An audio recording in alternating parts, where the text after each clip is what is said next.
दोस्तों, आप सभी का स्वागत है समता एकेडमी चैनल पे। दोस्तों, अभी एग्ज़ाम काफ़ी नज़दीक है और आपके पास टाइम बहुत कम है, तो बहुत ज़्यादा करंट अफेयर की किताबें ख़रीदने से कोई फ़ायदा नहीं है। आप एक बुक को 2 या 3 बार रिवाइज कीजिए। अभी मैं एडुटेरिया का वार्षिकी है 2023 जो काफ़ी अपडेटेड है। आप देख सकते हैं 1 अप्रैल 2022 से 1 अप्रैल 2023 तक। तो काफ़ी मेहनत से पूरा बुक स्कैन करके आपके लिए वीडियो दिया जा रहा है। यदि आप वीडियो 2 बार रिवाइज कर लेते हैं तो 80% क्वेश्चन आप यहाँ से कर लेंगे, क्योंकि इसमें हमने बजट सब कुछ इसमें दिया गया है। इसमें बजट है, वन स्थिति रिपोर्ट है, यूपी का बजट है, सेंट्रल बजट है और पूरे तमाम करंट अफेयर और समसामयिकी सब कुछ इसमें दिया जा रहा है। तो वीडियो को ज़्यादा से ज़्यादा प्लीज़ शेयर कीजिए, लाइक कीजिए और चलिए शुरू करते हैं। वार्षिकी 2023 1 अप्रैल 2022 से लेकर 1 अप्रैल 2023, क्योंकि 14 मई को अगर पेपर है यूपी पीसीएस प्री का तो पेपर लगभग बन चुका होगा। ठीक है, तो चलिए शुरू करते हैं और मल्टीपल टाइम इसको रिवाइज केवल कर लीजिए, वीडियो देख लीजिए तो काफ़ी है आपके लिए करंट अफेयर के लिए। देखिए, शुरू में 100 क्वेश्चन है जो राष्ट्रीय, जिसे हम फास्ट रीड करेंगे, रिवीजन करेंगे। दिव्यांग लोगों के लिए अलग से दिव्यांग विभाग बनाने की घोषणा करने वाला भारत का पहला राज्य कौन सा है दोस्तों? तो ये है महाराष्ट्र। भारत का पहला कार्बन न्यूट्रल फॉर्म किस राज्य के एक बीज फार्म को घोषित किया गया? केरल को। भारत का पहला कार्बन न्यूट्रल पावर एक्सचेंज कौन बना? ये इंडियन एनर्जी एक्सचेंज लिमिटेड। किस राज्य ने ऑनलाइन जुए को रोकने के लिए एक टास्क फोर्स का गठन किया? तो है एमपी, मध्य प्रदेश। किस राज्य सरकार द्वारा ऑनलाइन जुए को नियंत्रित करने के लिए यानी कंट्रोल करने के लिए अध्यादेश लाया गया? तो यह है तमिलनाडु राज्य। भारत का पहला ग्रीन स्टील ब्रांड कौन बना? कल्याणी फेरेस्टा। भारत के पहले इन्फेंट्री संग्रहालय का उद्घाटन कहाँ किया गया? महू, मध्य प्रदेश में। भारत का पहला पूर्ण पुस्तकालय निर्वाचन क्षेत्र कौन बना? धर्मदम, केरल। लोकायुक्त विधेयक 2022 पारित करने वाला भारत का पहला राज्य कौन बना? महाराष्ट्र।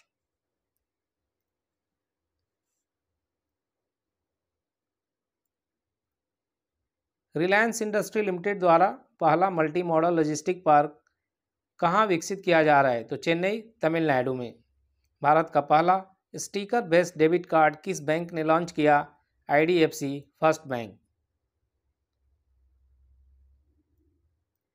क्षेत्रीय भाषा में निर्णय प्रकाशित करने वाला देश का पहला उच्च न्यायालय कौन बना? केरल उच्च न्यायालय। भारत की पहली महिला सैनिक स्काई डाइवर कौन बनी? लांस नायक मंजू।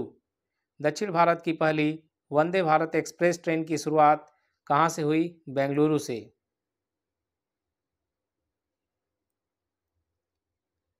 पूर्वी भारत की पहली वंदे भारत एक्सप्रेस ट्रेन की शुरुआत कहाँ से हुई? हावड़ा, पश्चिम बंगाल से।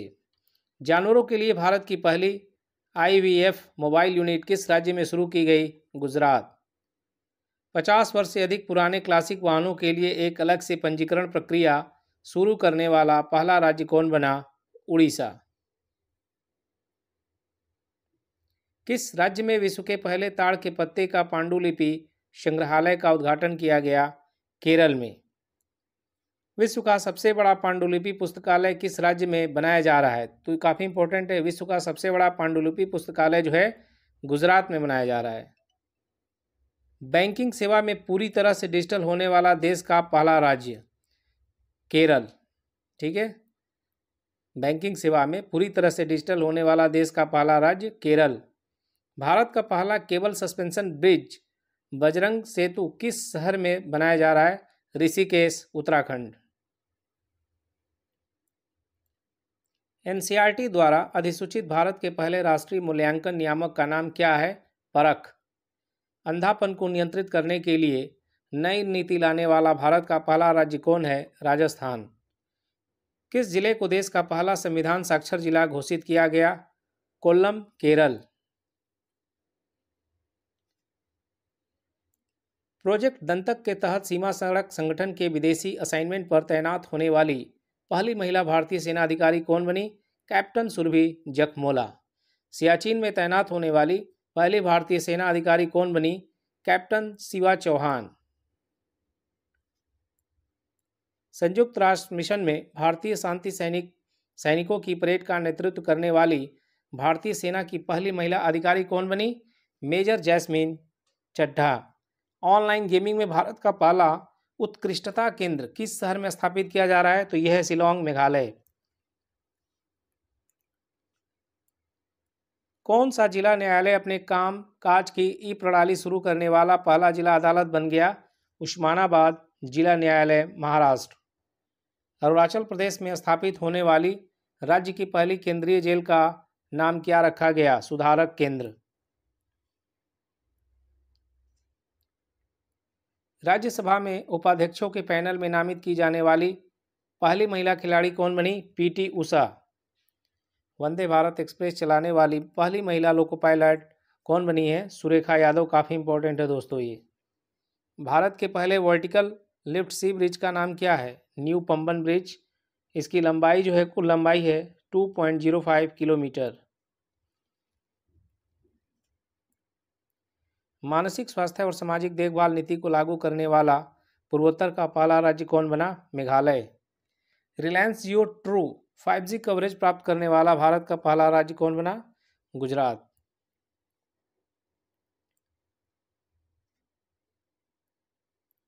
किस राज्य ने अनाथ बच्चों के लिए भारत का पहला सरकारी मदर मिल्क बैंक स्थापित करने की घोषणा की? उत्तराखंड। भारत का पहला नगर पालिका ग्रीन बॉन्ड किसने जारी करने की घोषणा की? इंदौर। पहली इंडियन कोस्ट गार्ड अकादमी किस शहर में स्थापित की जाएगी? मंगलुरु, ये कर्नाटका में है। भारत की पहली निजी कृषि मंडी स्थापित करने का लाइसेंस किस कंपनी को मिला? Sahyadri farmer producer company, Maharashtra. Drone के सहारे पशुपालन के लिए विश्व में पहली बार वैक्सीन की डिलीवरी किस राज्य में की गई? अरुणाचल प्रदेश में। भारत में पहली मेथेनॉल से चलने वाली बसों का अनावरण कहाँ किया गया? बेंगलुरु में। ठीक है, बेंगलुरु में। देखिए दोस्तों, भारत का पहला ठोस अपशिष्ट हाइड्रोजन संयंत्र कहाँ स्थापित किया गया? पुणे में। ठीक है, पुणे, महाराष्ट्र। बैंक दर के आधार पर सोने की एक समान कीमतें शुरू करने वाला पहला राज्य कौन बना? केरल। विश्व की पहली वैदिक घड़ी की आधारशिला किस शहर में रखी गई? उज्जैन, मध्य प्रदेश। उत्तर पूर्व का पहला मछली संग्रहालय किस राज्य में बनाया जाएगा? अरुणाचल प्रदेश में। भारत का सबसे गहरा भूमिगत मेट्रो स्टेशन किस शहर में बनाया जा रहा है? पुणे। किस नगर निगम ने भारत का सबसे बड़ा तरल अपशिष्ट उपचार संयंत्र स्थापित करने की घोषणा की? तिरुपति नगर निगम।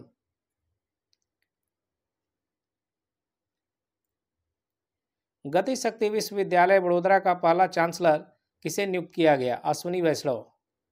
ठीक है। भारत के किस राज्य में पासपोर्ट धारकों की संख्या सबसे अधिक? संख्या में प्रतिशत दोनों में, तो केरल में। भारत के सबसे बड़े योग केंद्र का निर्माण कहाँ किया जा रहा है? मंतलाई गांव, जम्मू कश्मीर में।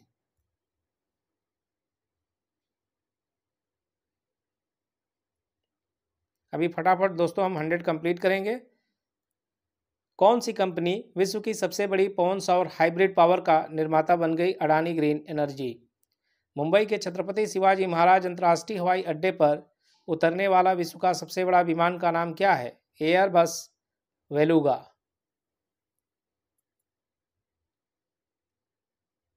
किस सम्मेलन में लॉस एंड डैमेजेज कोस्ट बनाने की घोषणा की गई? COP27, शर्म अल शेख, मिस्र में।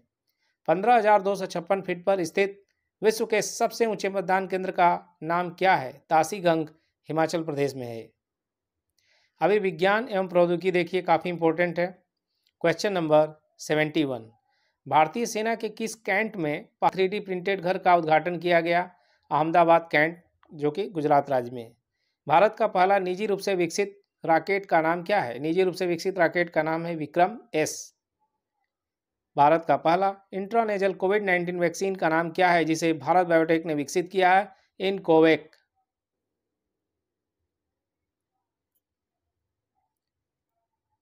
सूर्य और सौर कोरोना का अवलोकन करने वाला पहला भारतीय अंतरिक्ष मिशन का नाम क्या है? काफी इंपॉर्टेंट है, आदित्य L1 मिशन।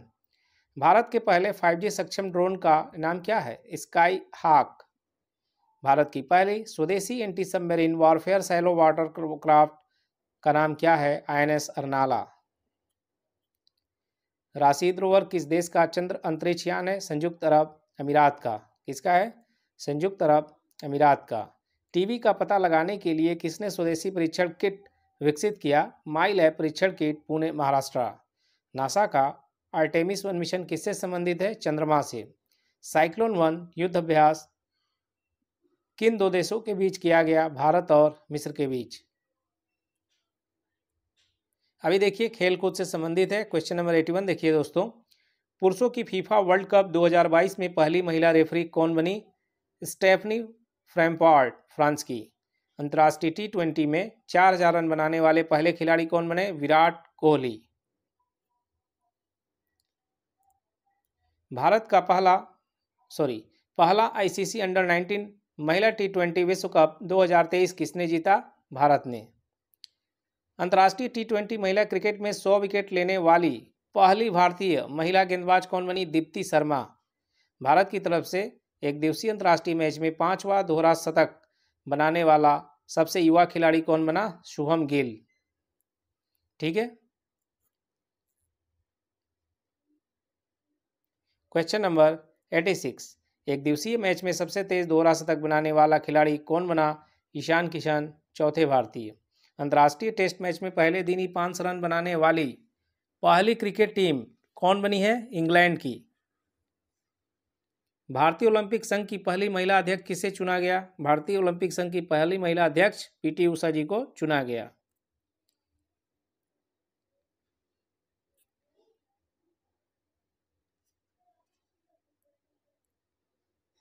भारत के लिस्ट ए क्रिकेट में एक ओवर में 6 छक्के होगा। आई थिंक ये गलत लिखा है। 6 छक्के लगाने वाला पहला बल्लेबाज कौन बना? ऋतुराज गायकवाड़। एक साल में 1000 T20 रन बनाने वाले पहले भारतीय खिलाड़ी कौन बने? सूर्य कुमार यादव। चलिए अब देखते हैं दोस्तों, पर्यावरण एवं पारिस्थितिकी से संबंधित है। काफ़ी जो है दोस्तों ये इंपॉर्टेंट, यहाँ से क्वेश्चन काफ़ी पूछा जाता है पर्यावरण एवं पारिस्थितिकी से। पर्यावरण एवं पारिस्थितिकी। क्वेश्चन नंबर 91 देखिए, प्राकृतिक संसाधनों की रक्षा के लिए जलवायु परिवर्तन मिशन शुरू करने वाला भारत का पहला राज्य कौन बना? तमिलनाडु। चर्चा में रहे कतरनिया घाट वन्यजीव अभ्यारण्य किस राज्य में है? उत्तर प्रदेश में है। भारत का पहला कोयला गैसीकरण आधारित तलचर उर्वरक संयंत्र का निर्माण किस राज्य में किया जा रहा है? तो उड़ीसा में किया जा रहा है। भारत की पहली नीलगिरी तहर प्रोजेक्ट किस राज्य ने शुरू किया? तो नीलगिरी तहर प्रोजेक्ट तमिलनाडु ने शुरू किया है। State of global water resources report पर पहली बार किस संगठन ने जारी किया? State of global water resources, तो विश्व मौसम विज्ञान संगठन, वर्ल्ड मेट्रोलॉजिकल ऑर्गेनाइजेशन। विश्व का कौन सा सबसे बड़ा ज्वालामुखी पिछले 38 वर्षों में पहली बार फटा? मोना लोआ। किस राज्य ने एलिफेंट डेथ ऑडिट फ्रेमवर्क पहल शुरू किया? तो ये तमिलनाडु ने शुरू किया। उत्तर भारत का सबसे बड़ा फ्लोटिंग सौर ऊर्जा परियोजना का उद्घाटन कहाँ किया गया? तो ये जो है चंडीगढ़ में। ग्रीन क्लाइमेट फंड स्थापित करने वाला भारत का पहला राज्य कौन बना? तमिलनाडु। किस राज्य ने भारत की पहली हरित ऊर्जा आधारित सौर पैनल बनाने की घोषणा की? उत्तराखंड। क्वेश्चन जो है जो 100 है, फटाफट 100 जो है क्वेश्चन वो खत्म हो गए। अब देखते हैं आगे। 2022-23 में आयोजित किए गए राष्ट्रीय महोत्सव देखेंगे। काला घोड़ा या काला महोत्सव जो है ये मुंबई में मनाया जाता है, फरवरी के महीने में मनाया गया। ठीक है दोस्तों, तो हम केवल लोकेशन बताएंगे। आदि महोत्सव जो है कहाँ मनाया गया? नई दिल्ली में। राष्ट्रीय संस्कृति महोत्सव जो है मुंबई में। राष्ट्रीय संस्कृति महोत्सव का 14वां संस्करण बीकानेर राजस्थान में। खजुराहो नृत्य महोत्सव MP मध्य प्रदेश में। एलोरा अजंता अंतर्राष्ट्रीय महोत्सव महाराष्ट्र में। ऑरेंज फेस्टिवल कोहिमा नागालैंड में। तोरग्या उत्सव कहाँ मनाया गया? अरुणाचल प्रदेश में। अंतर्राष्ट्रीय पतंग महोत्सव अहमदाबाद में। गंगा सागर मेला, गंगा सागर मेला जो है पश्चिम बंगाल में। मेला माघी ये जो है पंजाब में। विज्ञान साहित्य महोत्सव जो है भोपाल में। अवतार महोत्सव कहाँ मनाया गया? राजस्थान में। परशुराम कुंड महोत्सव, परशुराम कुंड महोत्सव जो है अरुणाचल प्रदेश में, याद रखिएगा। स्वर्ण धरोहर महोत्सव कहाँ मनाया गया? नई दिल्ली में। लोसार महोत्सव काफ़ी इंपॉर्टेंट, ठीक है, डबल स्टार, ये लद्दाख में। हॉर्नबिल महोत्सव ये भी काफ़ी बार पूछता है एग्जाम में दोस्तों, ये हॉर्नबिल महोत्सव जो है नागालैंड में। राष्ट्रीय जनजातीय नृत्य महोत्सव तो ये जो है रायपुर छत्तीसगढ़ में मनाया गया। अंतर्राष्ट्रीय गीता महोत्सव, अंतर्राष्ट्रीय गीता महोत्सव कहाँ मनाया गया? कुरुक्षेत्र हरियाणा। वांगला महोत्सव ये भी कई बार पूछा गया है, इसको याद रखिएगा, मेघालय में। अमूर फाल्कन फेस्टिवल मणिपुर में। संगाई महोत्सव मणिपुर में। सरस फूड फेस्टिवल नई दिल्ली में। पहलगाम पक्षी महोत्सव, पहलगाम पक्षी महोत्सव ये जम्मू कश्मीर में मनाया गया। नुआ खाई महोत्सव उड़ीसा का है। शुमंग लीला महोत्सव मणिपुर में मनाया गया। बथुकम्मा फूल उत्सव तेलंगाना में। भारत रंग महोत्सव अगस्त 22 में महाराष्ट्र में। आदिपुरम महोत्सव ये अगस्त 22 में तमिलनाडु में। ओणम पर्व केरल मनाया जाता है। खर्ची उत्सव त्रिपुरा में। आम महोत्सव लखनऊ में। अम्बुबाची मेला ये भी कई बार पूछा है, असम में मनाया जाता है।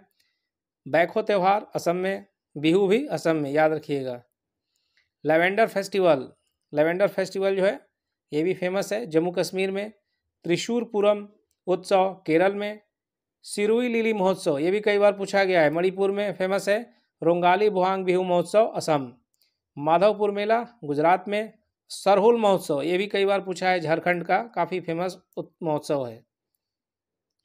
ठीक है दोस्तों, तो फटाफट हम रिवीजन करेंगे। अभी देखिए काफ़ी इंपॉर्टेंट है, केंद्रीय बजट 2023-24 यहाँ से क्वेश्चन मिलेंगे ही मिलेंगे आपको, तो यहाँ ध्यान से देखिएगा थोड़ा।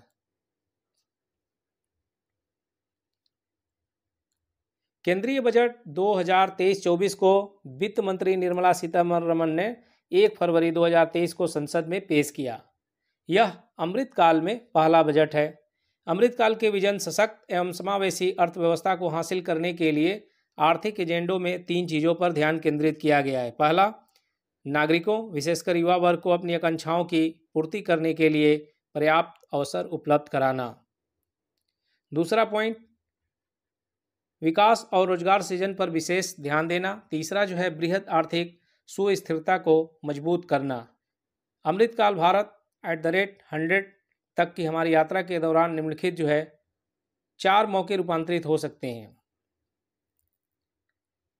पहला देखिए, महिलाओं का आर्थिक सशक्तिकरण। दीनदयाल अंत्योदय योजना राष्ट्रीय ग्रामीण आजीविका मिशन के तहत 81 लाख स्वयं सहायता समूहों को बड़े उत्पादन उद्यमों में परिवर्तित करना, काफ़ी इंपॉर्टेंट है। देखिए दूसरा पॉइंट है पीएम विश्वकर्मा कौशल यानी पीएम विकास, फुल फॉर्म भी पूछ देता है इसलिए पूरा देखिए। पीएम विश्वकर्मा कौशल सम्मान यानी पीएम विकास, पारंपरिक कारीगरों और शिल्पकारों को वित्तीय सहायता, कौशल प्रशिक्षण और जानकारी देना। तीसरा पॉइंट देखिए, पर्यटन में अपार संभावनाओं का उपयोग करना। चौथा पॉइंट है हरित विकास, जो कि विविध क्षेत्रों में ऊर्जा के कुशल उपयोग और हरित रोजगार सुनिश्चित करेगा।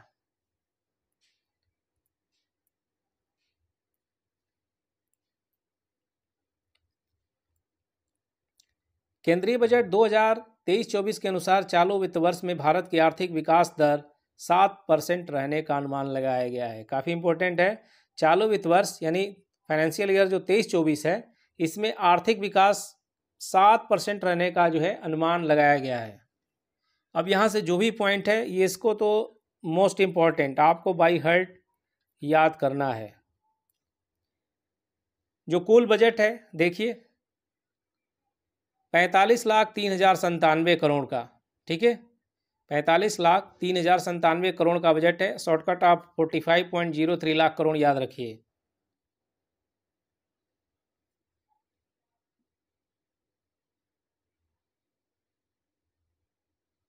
फिर से एक बार देखिए, 45,03,097 करोड़ का बजट है। कुल प्राप्तियां होने का अनुमान जो है 45,03,097 करोड़ का, जिसमें जो राजस्व यानी राजस्व प्राप्ति यानी रिवेन्यू जो रिसिप्ट है 26,32,281 करोड़। पूंजीगत प्राप्तियाँ यानी जो कैपिटल रिसिप्ट है 18,70,816 करोड़। तो जो बजट है 45,03,097 करोड़। कुल प्राप्ति होने का जो अनुमान है वो भी 45,03,097 करोड़ का। राजस्व प्राप्ति जो है 26,32,281 करोड़। पूंजीगत प्राप्ति यानी जो कैपिटल रिसिप्ट है 18,70,816 करोड़। अब कुल खर्च होने का अनुमान, जितना बजट है उतना ही खर्च होने का अनुमान है 45,03,097 करोड़, जिसमें जो राजस्व खर्च है, जिसमें राजस्व यानी रिवेन्यू एक्सपेंडिचर है 35,02,136 करोड़। पूंजीगत खर्च यानी कैपिटल एक्सपेंडिचर 10,0961 करोड़ का जो है। अब देखिए विभिन्न घाटा 22-23 फाइनेंशियल ईयर जो है 23-24 का बजट अनुमान जो है काफ़ी इंपॉर्टेंट है, इसको तो बाई हर्ट आपको याद रखना है। फिस्कल डेफिसिट ये पूछता भी है कि राजकोषीय घाटा ये जीडीपी का जो है 5.9%, यानी अमाउंट कितना हो जाएगा 17,86,816 करोड़। जो फिस्कल डेफिसिट है राजकोषीय घाटा है जीडीपी का 5.9% यानी कुल 17,86,816 करोड़। राजस्व घाटा यानी रिवेन्यू डेफिसिट ये जीडीपी का 2.9% यानी कुल देखिए 8,69,855 करोड़ का। प्रभावी राजस्व घाटा यानी इफेक्टिव रिवेन्यू डेफिसिट जीडीपी का 1.7%, 4,99,867 करोड़, यानी प्रभावी राजस्व घाटा जीडीपी का 1.7%। प्राथमिक घाटा यानी प्राइमरी डेफिसिट जो है जीडीपी का 2.3%। अमाउंट देख लीजिए, आपको याद करना है, ये सारे पॉइंट काफ़ी इंपॉर्टेंट है, इसको तो पढ़ना ही पड़ेगा। ये बजट चाहे सेंट्रल हो चाहे स्टेट, दोनों आपको बाई हर्ट करना है।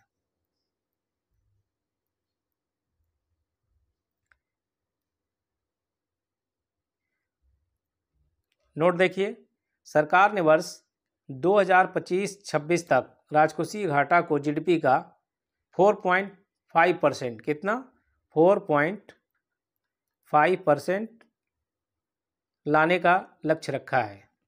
राज्यों को जीएसडीपी के 3.5% के राजकोषीय घाटे की अनुमति होगी, जिसका 0.5% विद्युत क्षेत्र में सुधार से जोड़ा जाएगा। वित्तीय वर्ष 23-24 में राजकोषीय घाटा का अनुमान 17,86,116 करोड़ यानी 17.87 लाख करोड़ लगाया गया है। अर्थात इस बार सरकार को 17.87 लाख करोड़ रुपया उधार या कर्जा लेना पड़ेगा। रुपया कहाँ से आता है? Rupees comes from. तो बजट 23-24 के शीर्ष 6 मद हैं। रुपया जो है कहाँ से आता है वो देखिए, उधार बारोइंग और अन्य देयताएं 34% यहाँ से आता है, उधार से, बारोइंग से और अन्य देयताएं। माल और सेवा कर जीएसटी जो कलेक्शन है वहाँ से आता है 17%। कॉरपोरेशन टैक्स यानी निगम कर सरकार को यहाँ से जो है 15% मिलता है। आयकर इनकम टैक्स जो पे करते हैं लोग वहाँ से 15% आता है। केंद्रीय उत्पाद शुल्क यानी यूनियन एक्साइज ड्यूटी यहाँ से 7%। सीमा शुल्क जो कस्टम ड्यूटी जो टोल टैक्स ये सब इकट्ठा होता है ये भी सरकार के पास जाता है 4% यहाँ से। तो ये आपने देख लिया कि रुपया जो है कहाँ से आता है, उधार और अन्य देयता से 34, माल और सेवा कर जीएसटी से 17, निगम कर से 15%, आयकर से 15%, केंद्रीय उत्पाद शुल्क से 7%, सीमा शुल्क यानी कस्टम ड्यूटी से 4%। अब हम देखेंगे कि रुपया कहाँ जाता है, रुपीज गोज टू वेयर। ठीक है, बजट 23-24 के शीर्ष 6 मद। सबसे ज़्यादा पैसा जाता है ब्याज अदायगी में 20%। अगर सरकार उधार लेती है तो कुछ उसका इंटरेस्ट भी देना पड़ता है, जिस भी कंट्री से लेगी या जहाँ से भी लेगी। करों और शुल्कों में राज्यों का हिस्सा तो 18%। करों और शुल्कों में राज्यों का हिस्सा जो सरकार कलेक्शन करती है 18% जो है स्टेट को भी देती है। केंद्रीय क्षेत्र की जो योजनाएं हैं उसमें 17% खर्चा हो जाता है। वित्त आयोग और अन्य अंतरण वहाँ 9%। केंद्र प्रायोजित जो योजनाएं हैं 9% वहाँ खर्चा। डिफेंस में जो है 8%।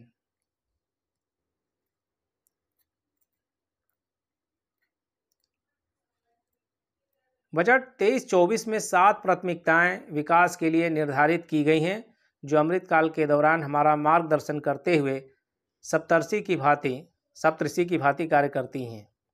समावेशी विकास देखिए, पहला तो आपको सप्तऋषि यानी 7 प्राथमिकताएं है कौन सी?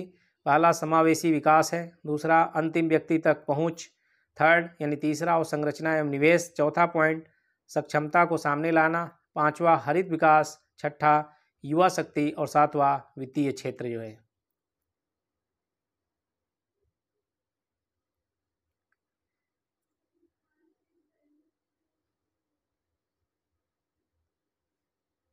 सबसे पहले देखते हैं प्राथमिकता जो हमारा पहला है, समावेशी विकास। कृषि एवं सहकारिता। कृषि के लिए डिजिटल पब्लिक इंफ्रास्ट्रक्चर का निर्माण किया जाएगा। ग्रामीण क्षेत्रों में युवा उद्यमी को एग्री स्टार्टअप्स खोलने में प्रोत्साहित करने के लिए एग्रीकल्चर एक्सेलरेटर फंड यानी कृषि वर्धक निधि स्थापित की जाएगी। 2200 करोड़ रुपए की लागत से आत्मनिर्भर बागवानी स्वच्छ पौध कार्यक्रम का शुभारंभ करने की घोषणा की गई। जो आत्मनिर्भर बागवानी स्वच्छ पौध कार्यक्रम, इसके लिए जो है अलॉट किया गया है 2200 करोड़। उद्देश्य उच्च गुणवत्ता वाली बागवानी फसल के लिए रोग मुक्त तथा गुणवत्तापूर्ण पौध सामग्री की उपलब्धता बढ़ाना। केंद्रीय वित्त मंत्री निर्मला सीतारमण ने मोटे अनाज को लोकप्रिय बनाने के लिए श्री अन्न नाम बजट भाषण में लिया। तो मोटे अनाज को लोकप्रिय बनाने के लिए जो है नामकरण किया गया श्री अन्न नाम बजट। भारत श्री अन्न का सबसे बड़ा उत्पादक और दूसरा सबसे बड़ा निर्यातक भी है। भारत को श्री अन्न का वैश्विक केंद्र बनाने के लिए भारतीय बाजार अनुसंधान संस्थान हैदराबाद को उत्कृष्टता केंद्र के रूप में बढ़ावा दिया जाएगा। 6000 करोड़ रुपए के निवेश से पीएम मत्स्य संपदा योजना, ये याद रखिएगा, पीएम मत्स्य संपदा योजना के लिए 6000 करोड़। तो 6000 करोड़ रुपए के निवेश से पीएम मत्स्य संपदा योजना की एक नई उप योजना शुरू की जाएगी। इसका उद्देश्य मछली पालकों, मत्स्य विक्रेताओं और सूक्ष्म लघु उद्योगों को अधिक सक्षम बनाना है। पशुपालन, डेयरी और मत्स्य क्षेत्र के लिए, अब देखिए, पशुपालन, डेयरी और मत्स्य क्षेत्र के लिए 20 लाख करोड़ रुपए के ऋण का लक्ष्य रखा गया है। स्वास्थ्य, शिक्षा तथा कौशल वर्धन। केंद्रीय बजट 23-24 के अनुसार 157 यानी 157 नए नर्सिंग कॉलेज स्थापित किए जाएंगे। वर्ष 2047 तक स्किल सेल एनीमिया का उन्मूलन करने के लिए एक मिशन की शुरुआत की जाएगी। इससे प्रभावित जनजातीय क्षेत्रों में जागरूकता सृजन किया जाएगा एवं 0 से 40 वर्ष के आयु वर्ग के 7 करोड़ लोगों को यूनिवर्सल स्क्रीनिंग करवाई जाएगी। बच्चों और किशोरों के लिए एक राष्ट्रीय डिजिटल पुस्तकालय की स्थापना की जाएगी। फार्मास्यूटिकल्स अनुसंधान को बढ़ावा देने के लिए नए कार्यक्रम की शुरुआत होगी। दूसरा सरकार की प्राथमिकता है कि अंतिम व्यक्ति तक जो भी योजनाएं हैं उसका लाभ पहुंचे, तो अंतिम व्यक्ति तक पहुंच बनाना है। इसके लिए आकांक्षी जिला कार्यक्रम की सफलता को देखते हुए सरकार 500 ब्लॉकों में आकांक्षी ब्लॉक कार्यक्रम शुरू करेगी। सरकार ने पहले देखा कि आकांक्षी जिला कार्यक्रम जो चलाए उससे काफ़ी सफलता मिली है, तो उसी तर्ज पर सरकार जो है 500 ब्लॉकों में कितने 500 ब्लॉकों में आकांक्षी ब्लॉक कार्यक्रम शुरू करेगी। विशेष रूप से संवेदनशील जनजातीय समूहों पीवीटीजी की सामाजिक आर्थिक स्थितियों में सुधार लाने के लिए प्रधानमंत्री पीवीटीजी विकास मिशन शुरू किया जाएगा। अगले 3 वर्षों में इस मिशन को लागू करने के लिए 15,000 करोड़ रुपए की राशि उपलब्ध कराई जाएगी। अगले 3 वर्षों में 3.5 लाख यानी 3.5 लाख जनजातीय छात्रों के लिए चलाए जा रहे 740 एकलव्य मॉडल आवासीय स्कूलों में 38,800 अध्यापक और सहायक कर्मचारियों की नियुक्ति की जाएगी।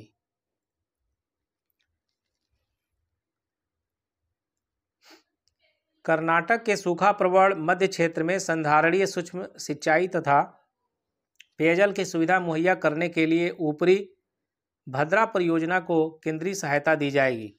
पीएम आवास योजना के लिए परिव्यय में परिव्यय में 66% वृद्धि कर 69,000 करोड़ रुपए से अधिक किया गया। भारत साझा पुरालेख निधान यानी भारत श्री, ये क्या है देखिए, यह एक प्रकार का डिजिटल पुरालेख या पांडुलिपि संग्रहालय है। भारत साझा पुरालेख निधान यानी भारत श्री यह एक प्रकार का डिजिटल पुरालेख पांडुलिपि संग्रहालय है। इसके प्रथम चरण में 1 लाख प्राचीन पुरालेखों का डिजिटलीकरण करके इसमें स्थापित किया जाएगा। जेल में बंद निर्धन व्यक्तियों जो जमानत राशि व्यवस्था करने में असमर्थ हैं, उन्हें वित्तीय सहायता प्रदान करने की घोषणा इस बजट में किया गया है। प्राथमिकता देखिए तीसरा क्या है सरकार का, अवसंरचना और निवेश जो है। अवसंरचना निवेश में तेजी लाने के लिए 1.3 लाख करोड़ रुपए बढ़े परिव्यय के साथ राज्यों के लिए 50 वर्षीय ब्याज मुक्त ऋण को और 1 वर्ष जारी रखने का निर्णय लिया गया है। रेलवे के लिए 2.40 लाख करोड़ रुपए की पूंजीगत निधि का प्रावधान किया गया है, जो अब तक के रेलवे के इतिहास में सर्वाधिक राशि का आवंटन है। तो रेलवे के विकास के लिए देखिए 2.40 लाख करोड़ रुपए आवंटित किया गया है, जो रेलवे के इतिहास में सर्वाधिक राशि है।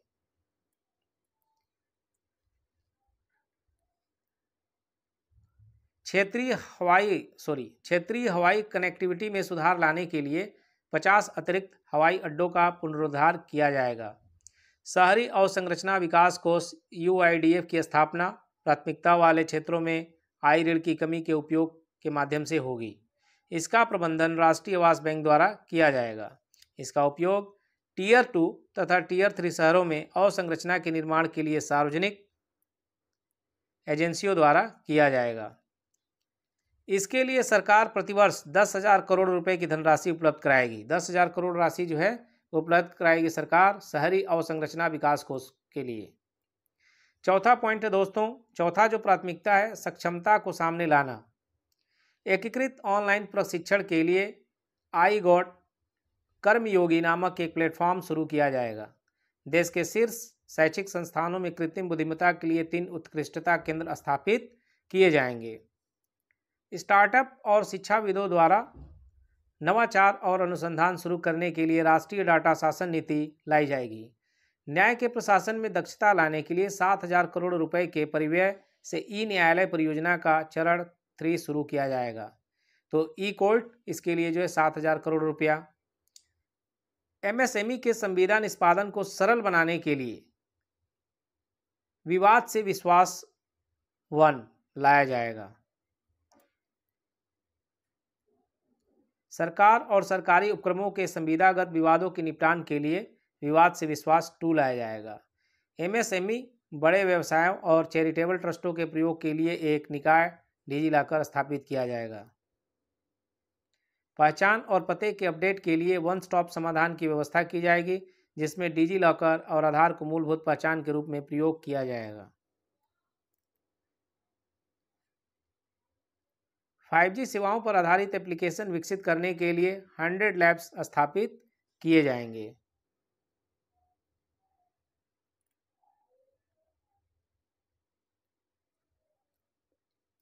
व्यापारिक सुगमता को बढ़ावा देने के लिए 39,000 से ज़्यादा अनुपालनों को कम किया गया, ताकि जो है इजली जो है कोई भी अपना व्यवसाय शुरू कर सके। ये बहुत अच्छा पहल है। और 3400 से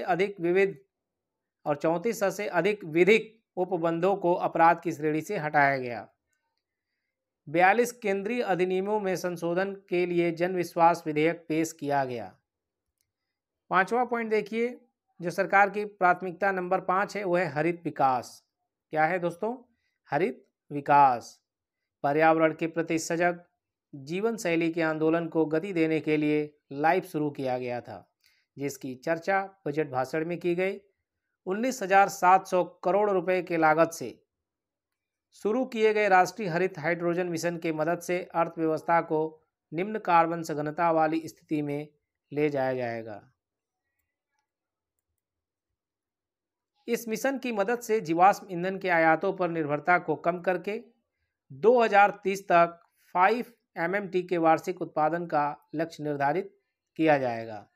लद्दाख से 13 गीगावाट नवीकरणीय ऊर्जा के निष्क्रमण और ग्रिड एकीकरण के लिए अंतर्राज्यीय पारेषण प्रणाली 20,700 करोड़ के निवेश के साथ निर्मित की जाएगी। पर्यावरण संरक्षण अधिनियम के तहत हरित ऋण क्रेडिट कार्यक्रम को अधिसूचित किया जाएगा।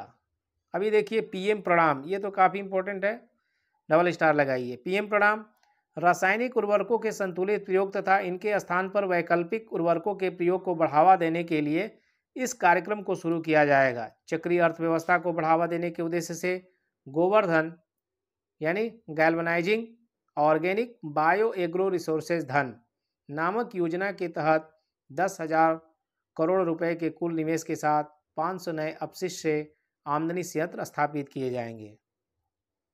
ठीक है, गोवर्धन यानी galvanising organic bio agro resources धन नामक योजना के तहत 10,000 करोड़ रुपए के कुल निवेश के साथ 500 नए अपशिष्ट से आमदनी संयंत्र स्थापित किए जाएंगे। अगले 3 वर्षों में सरकार 1 करोड़ किसानों को प्राकृतिक खेती अपनाने के लिए सहायता देगी। मैंग्रोव पौधारोपण के लिए तटीय पर्यावास और ठोस आमदनी के लिए मैंग्रोव पहल मिस्टी की शुरुआत की जाएगी।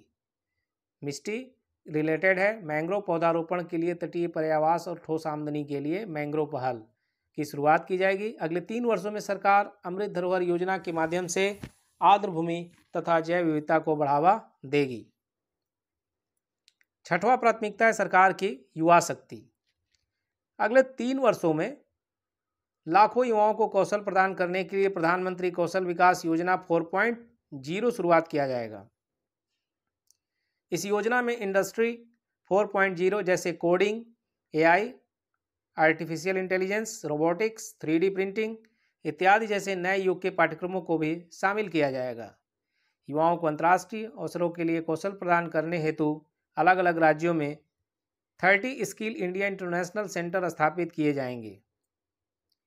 स्किल इंडिया डिजिटल प्लेटफॉर्म की शुरुआत कर कौशल वर्धन हेतु डिजिटल तंत्र को और विस्तार प्रदान किया जाएगा, जिसके निम्नलिखित लक्ष्य हैं: मांग आधारित औपचारिक कौशल वर्धन सक्षम करना, एमएसएमई सहित नियोक्ताओं के साथ जोड़ना, उद्यमिता योजनाओं की सुलभता सुगम करना।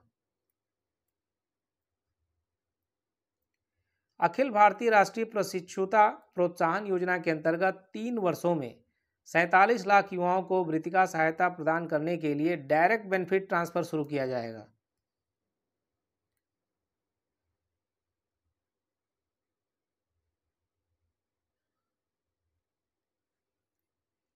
पर्यटन देखिए, चुनौती मोड के माध्यम से चुने जाने वाले कम से कम 50 पर्यटन गंतव्यों को घरेलू और विदेशी पर्यटकों के लिए एक संपूर्ण पैकेज के रूप में विकसित किया जाएगा। देखो अपना देश पहल का उद्देश्य हासिल करने के लिए क्षेत्र विशिष्ट कौशल वर्धन और उद्यमिता विकास में समन्वय स्थापित किया जाएगा। थीम आधारित पर्यटन सर्किटों के एकीकृत विकास के लिए स्वदेश दर्शन योजना की चर्चा बजट भाषण में किया गया। वाइब्रेंट विलेज प्रोग्राम के अंतर्गत सीमावर्ती गांव में पर्यटन के बुनियादी ढांचों का विकास किया जाएगा और पर्यटन सुविधाएं प्रदान की जाएंगी। राज्यों के उनके स्वयं के एक जिला एक उत्पाद, जीआई उत्पाद और अन्य हस्तशिल्प उत्पादों को बढ़ावा देने के लिए और उनकी बिक्री करने के लिए अपने अपने राजधानियों में या सबसे प्रमुख पर्यटन केंद्रों पर एक यूनिटी मॉल स्थापित किया जाएगा। 7वां पॉइंट देखिए, जो 7वां प्राथमिकता है वित्तीय क्षेत्र। वित्तीय सहायक सूचना की केंद्रीय रिपोजिटरी या भंडार के रूप में काम करने के लिए राष्ट्रीय वित्तीय सूचना रजिस्ट्री की स्थापना की जाएगी। इससे ऋण का कुशल प्रवाह संभव होगा इससे ऋण का कुशल प्रवाह संभव होगा, वित्तीय समावेशन को बढ़ावा मिलेगा और वित्तीय स्थिरता बढ़ेगी।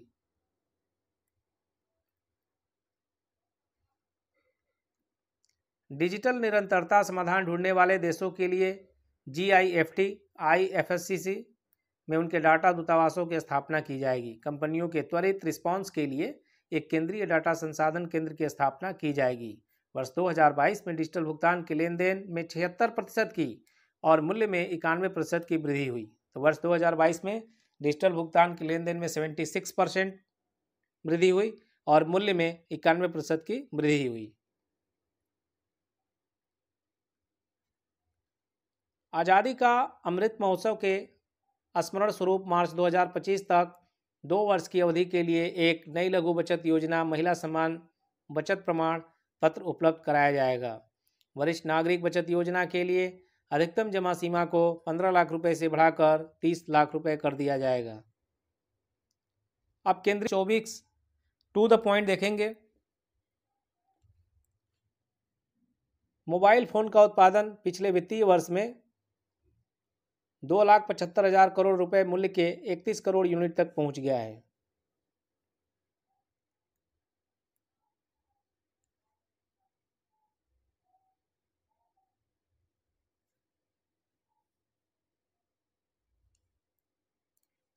विनिर्दिष्ट सिगरेटों पर राष्ट्रीय आपदा आकस्मिकता शुल्क 16% की वृद्धि करने का प्रस्ताव किया गया है।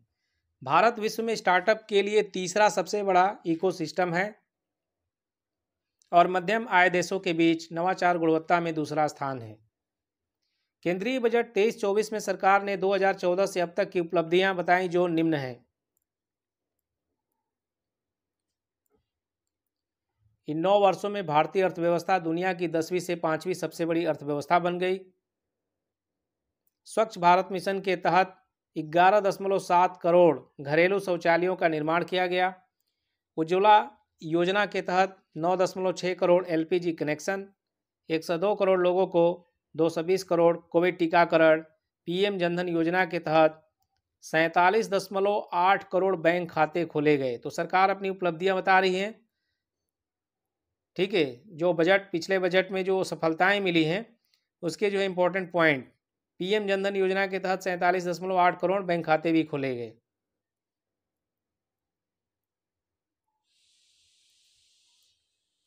पीएम सुरक्षा बीमा एवं पीएम जीवन ज्योति योजना के तहत 44.6 करोड़ व्यक्तियों के लिए बीमा कवर किया गया। पीएम किसान सम्मान निधि के तहत 11.4 करोड़ से अधिक किसानों को 2.2 लाख करोड़ रुपए का नगद हस्तांतरण किया गया। प्रति व्यक्ति आय दोगुनी से भी अधिक होकर 1.97 लाख रुपए हो गई। व्यक्तिगत आयकर, तो इस बजट में नई कर व्यवस्था में 7 लाख रुपए तक आय वाले व्यक्तियों को कोई कर का भुगतान नहीं करना होगा। ठीक है, 7 लाख तक जिसका इनकम है टैक्स नहीं देना है कोई। 6 आयकर स्लैब वाली व्यक्तिगत आयकर व्यवस्था में स्लैबों की संख्या घटाकर 5 कर दिया गया। ठीक है, और कर छूट की सीमा को बढ़ाकर 3 लाख रुपए कर दिया गया है। चलिए इसको चार्ट के माध्यम से अब देखते हैं। एक बार देखिए, 6 आयकर स्लैब वाली व्यक्तिगत आयकर व्यवस्था में स्लैब की संख्या घटाकर 5 कर दिया गया है और कर छूट की सीमा को बढ़ाकर 3 लाख रुपए कर दिया गया है। तो अब चार्ट के माध्यम से समझते हैं। वार्षिक आय और कर की दर 0 से 3 लाख, 0 से 3 लाख रुपए शून्य है। कर की दर जो है 3 से 6 लाख रुपए 5%, 6 से 9 लाख रुपए 10%, और 9 से 12 लाख रुपए है तो 15%, 12 से 15 लाख है तो 20%, 15 लाख रुपए से ऊपर है तो 30%। प्रत्येक वेतनभोगी को 50,000 तक मानक कटौती अनुमान्य पेंशन भोगियों के लिए 15,000 तक ही उपलब्ध की गई है। तो प्रत्येक वेतनभोगी को 50,000 तक मानक कटौती अनुमान्य पेंशन भोगियों के लिए 15,000 तक ही उपलब्ध की गई है। नई कर व्यवस्था में उच्चतम अधिभार कर को 37% से घटाकर 25% किया गया है। नई कर व्यवस्था में उच्चतम अधिभार कर को 37% से घटाकर 25% कर दिया गया है। इसके परिणाम स्वरूप अधिकतम कर दर घटकर 39% हो जाएगी।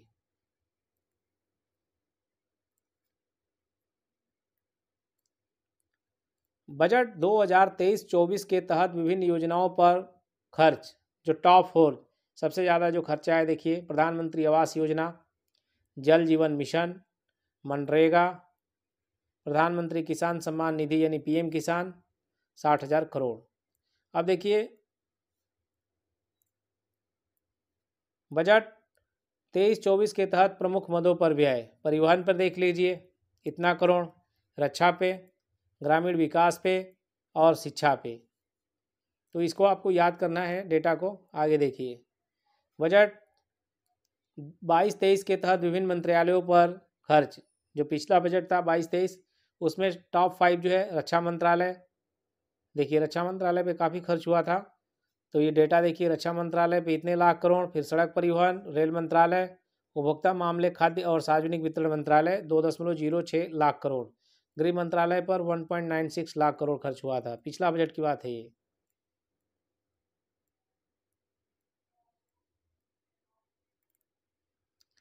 अब सरकार ने जो है कुछ टारगेट अपने बनाए हैं, वो देखेंगे हम। काला जर को पूरी तरह समाप्त करने का जो लक्ष्य है, WHO ने यह लक्ष्य रखा है कि 2030 तक काला जर को समाप्त करना है, लेकिन भारत ने रखा है कि 2023 तक समाप्त करेंगे काला जर को। दिल्ली मुंबई एक्सप्रेसवे को पूरा करने का टारगेट है सरकार का 2023 तक। उर्वरक क्षेत्र में आत्मनिर्भर बनने का जो लक्ष्य है 2023 तक। ब्रॉडगेज रोड को 100% विद्युतीकरण करने का लक्ष्य है सरकार का 2023 तक। पूर्वोत्तर के सभी राज्यों की राजधानियों को रेल नेटवर्क से जोड़ना, काफ़ी अच्छा काम हो रहा है पूर्वोत्तर रेलवे में भी, तो 2023 तक जो है टारगेट है। कृषि में शून्य डीजल उपयोग तथा नवीकरणीय ऊर्जा के इस्तेमाल का लक्ष्य रखा गया है 2024 तक। सरकार ने बनाया टारगेट कि डीजल का प्रयोग कृषि में न हो, नवीकरणीय ऊर्जा का इस्तेमाल हो, 2024 तक टारगेट है। सबके लिए आवास मुहैया कराना, पहले ये टारगेट था 2022 तक। सबके लिए आवास मुहैया कराने का सरकार का टारगेट था 2022, अब इसे बढ़ा दिया गया 2 साल, 2024 तक कर दिया गया है। तो डिजिटल रेडियो लॉन्च करने का लक्ष्य है 2024 तक। हर घर में नल से जल, यानी पानी की, स्वच्छ जल की आपूर्ति, सरकार का टारगेट है कि हर जल में स्वच्छ पानी पीने को मिले, तो 2024 तक टारगेट है। सड़क दुर्घटनाओं से होने वाली मौतों को 50% तक कम करने का लक्ष्य है 2024 तक। भारतीय अर्थव्यवस्था को $5 ट्रिलियन इकोनॉमी बनाने का लक्ष्य है 2024-25 तक। काफ़ी इंपॉर्टेंट है। भारतीय अर्थव्यवस्था को $1 ट्रिलियन डिजिटल इकोनॉमी बनाने का टारगेट है 2025 तक। सभी गाँव में, काफ़ी इंपॉर्टेंट है, सभी गाँव में ऑप्टिकल फाइबर बिछाने का टारगेट है सरकार का 2025 तक। भारत को टीबी मुक्त देश बनाना है 2025 तक। पेट्रोल में एथेनॉल को 20% मिश्रित करने का टारगेट है 2025 तक। 100 मीट्रिक टन गैसीकरण प्राप्त करने का सरकार का टारगेट है 2030 तक। 500 गीगावाट अक्षय ऊर्जा प्राप्त करने का लक्ष्य है 2030 तक। 280 गीगावाट सौर ऊर्जा प्राप्त करने का लक्ष्य है सरकार का, कब तक? 2030 तक। कुल कार्बन उत्सर्जन में 1 अरब टन की कमी करना है, कब तक? 2030 तक। भारत से पूर्ण रूप से मलेरिया का उन्मूलन करना है, मलेरिया को समाप्त कर देना है भारत से 2030 तक। 2030 तक टारगेट है कुल वाहन में 30% इलेक्ट्रिक वाहन करने का लक्ष्य। HIV एड्स को खत्म करने का टारगेट है सरकार का 2030 तक। भारतीय रेलवे को नेट जीरो कार्बन एमिशन या ग्रीन रेलवे बनाने का टारगेट कब तक है? 2030 तक। हाइड्रोफ्लोरोकार्बन HFC के उपयोग को 80% तक कम करने का टारगेट है सरकार का 2047 तक, क्योंकि ये ओजोन के लिए काफ़ी जो है नुकसान करता है ये गैस। इससे ज़्यादा जो है ओजोन जो हमारा है काफ़ी ख़राब होता है, और ओजोन में आप सुने होंगे छिद्र, तो उससे क्या होगा, उससे अल्ट्रावायलेट रे जो है सीधे जो है धरती पे आएगा, उससे काफ़ी नुकसान होगा। चलिए आगे देखते हैं। भारत को ऊर्जा स्वतंत्र आत्मनिर्भर बनाने का जो टारगेट है ये सरकार का कब तक है? 2047 तक। पोत निर्माण में आत्मनिर्भरता हासिल करने का टारगेट 2047।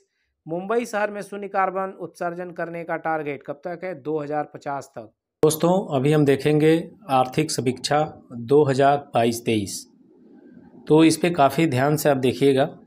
30 जनवरी 2023 को आर्थिक समीक्षा 2022-23 संसद में प्रस्तुत किया गया। आर्थिक समीक्षा हमेशा बजट के एक दिन पहले प्रस्तुत किया जाता है। आर्थिक समीक्षा 2022-23 वित्त मंत्रालय के मुख्य आर्थिक सलाहकार, नाम याद रखिएगा, वी अनंत नागेश्वरन के मार्गदर्शन में आर्थिक कार्य विभाग के आर्थिक प्रभाग द्वारा तैयार किया गया है। नोट 1950-51 में भारत का पहला आर्थिक समीक्षा को पेश किया गया, यानी पहली बार जो है आर्थिक समीक्षा जो है 1950-51 में भारत का पहला आर्थिक समीक्षा पेश किया गया। 1964 तक आर्थिक समीक्षा आम बजट के साथ साथ प्रस्तुत होता था। 1964 के बाद इसे आम बजट के एक दिन पूर्व पेश किया जाने लगा। आर्थिक समीक्षा 2022-23 के अनुसार भारत की जीडीपी में वृद्धि और राजकोषीय घाटा का अनुमान। 2021-22 का जो अंतिम अनुमान है, जीडीपी में जो वृद्धि है 8.7% था और राजकोषीय घाटा जो है जीडीपी का 6.7%।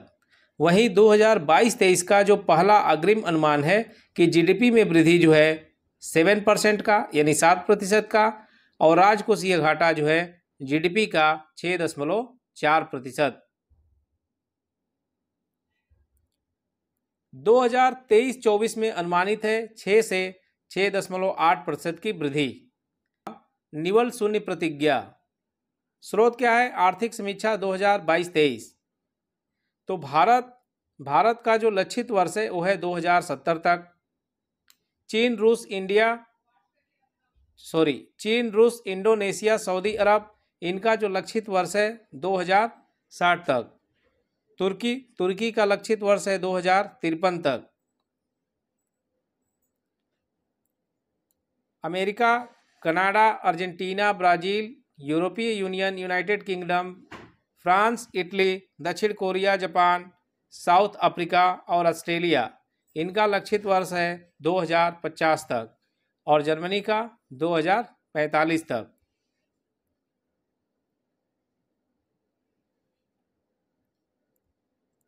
मूलभूत कीमतों पर सकल मूल्य वृद्धि। अर्थव्यवस्था के तीनों सेक्टर, कृषि और संबंधित क्षेत्र, औद्योगिक क्षेत्र और सेवाएं। तो 2021-22 में जो वृद्धि है कृषि और संबंधित क्षेत्र में मूलभूत कीमतों पर सकल मूलभूत कीमतों पर सकल मूल्य वृद्धि। अर्थव्यवस्था के तीनों सेक्टर देखिए, कृषि और संबंधित क्षेत्र, औद्योगिक क्षेत्र, सेवाएं। 2021-22 में जो वृद्धि है कृषि और संबंधित क्षेत्र में ये 3%, जबकि 2022-23 में जो है 3.5% वृद्धि। औद्योगिक क्षेत्र जो आपका इंडस्ट्रियल सेक्टर है, 2021-22 में जो वृद्धि है 10.3% था, वहीं 2022-23 में वृद्धि 4.1%। सेवाएं यानी सर्विस सेक्टर 2021-22 में वृद्धि जो है 8.4%, जबकि 2022-23 में 9.1%।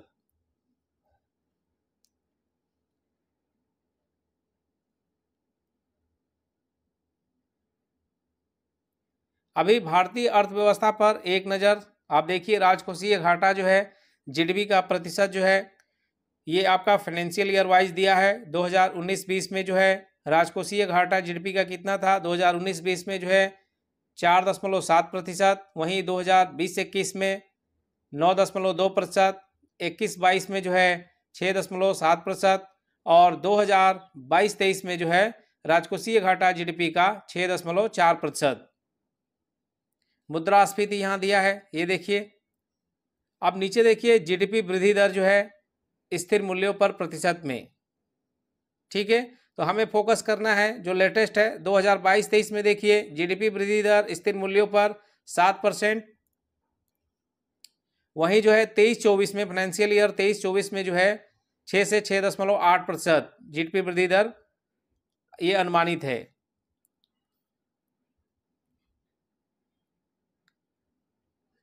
जो इम्पोर्टेंट है इसको हम देखेंगे अभी।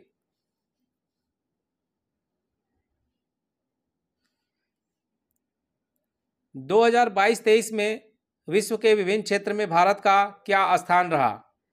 तो स्रोत आर्थिक समीक्षा 22-23, इसके अनुसार हम देखेंगे विभिन्न क्षेत्र और भारत का क्या स्थान रहा।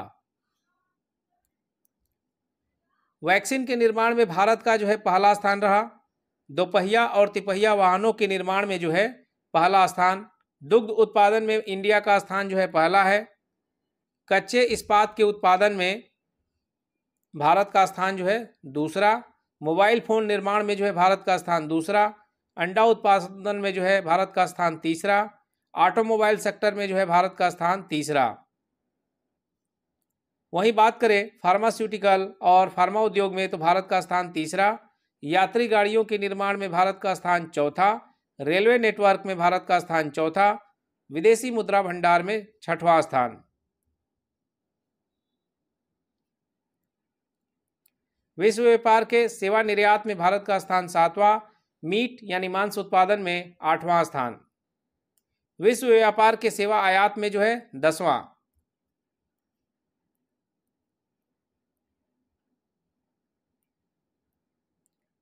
अब आर्थिक समीक्षा के जो इंपॉर्टेंट पॉइंट देखिए। आर्थिक समीक्षा 2022-23 कुल 12 अध्यायों में बांटकर दिया गया है। तो अध्याय 1 में क्या है? अर्थव्यवस्था की स्थिति 2022-23 पूर्ण सुधार। वित्त वर्ष 2023-24 के लिए जीडीपी वृद्धि दर 6 से 6.8%।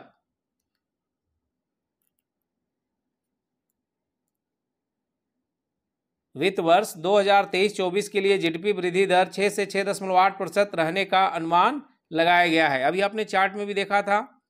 आर्थिक समीक्षा के अनुसार 15 वर्ष और उससे अधिक आयु के लोगों के लिए शहरी बेरोजगारी दर सितंबर 2021 तक 7.2% तक हो गई थी। वित्त वर्ष 2023 के लिए विभिन्न एजेंसियों द्वारा भारत का विकास अनुमान। एडीबी एशियन डेवलपमेंट बैंक, इसके अनुसार जो है भारत का विकास दर 7%। वहीं आईएमएफ के हिसाब से भारत का जो विकास दर रहेगा 6.8। मोडी के हिसाब से जो है भारत का विकास दर 7%। आरबीआई यानी रिजर्व बैंक ऑफ इंडिया, इसके हिसाब से 6.8%। SBI state bank of India, इसके हिसाब से भारत का विकास दर 6.8, जबकि फिच इसके हिसाब से 7%। वर्ल्ड बैंक के हिसाब से भारत का विकास दर 6.9। वहीं ओईसीडी के हिसाब से 6.6%।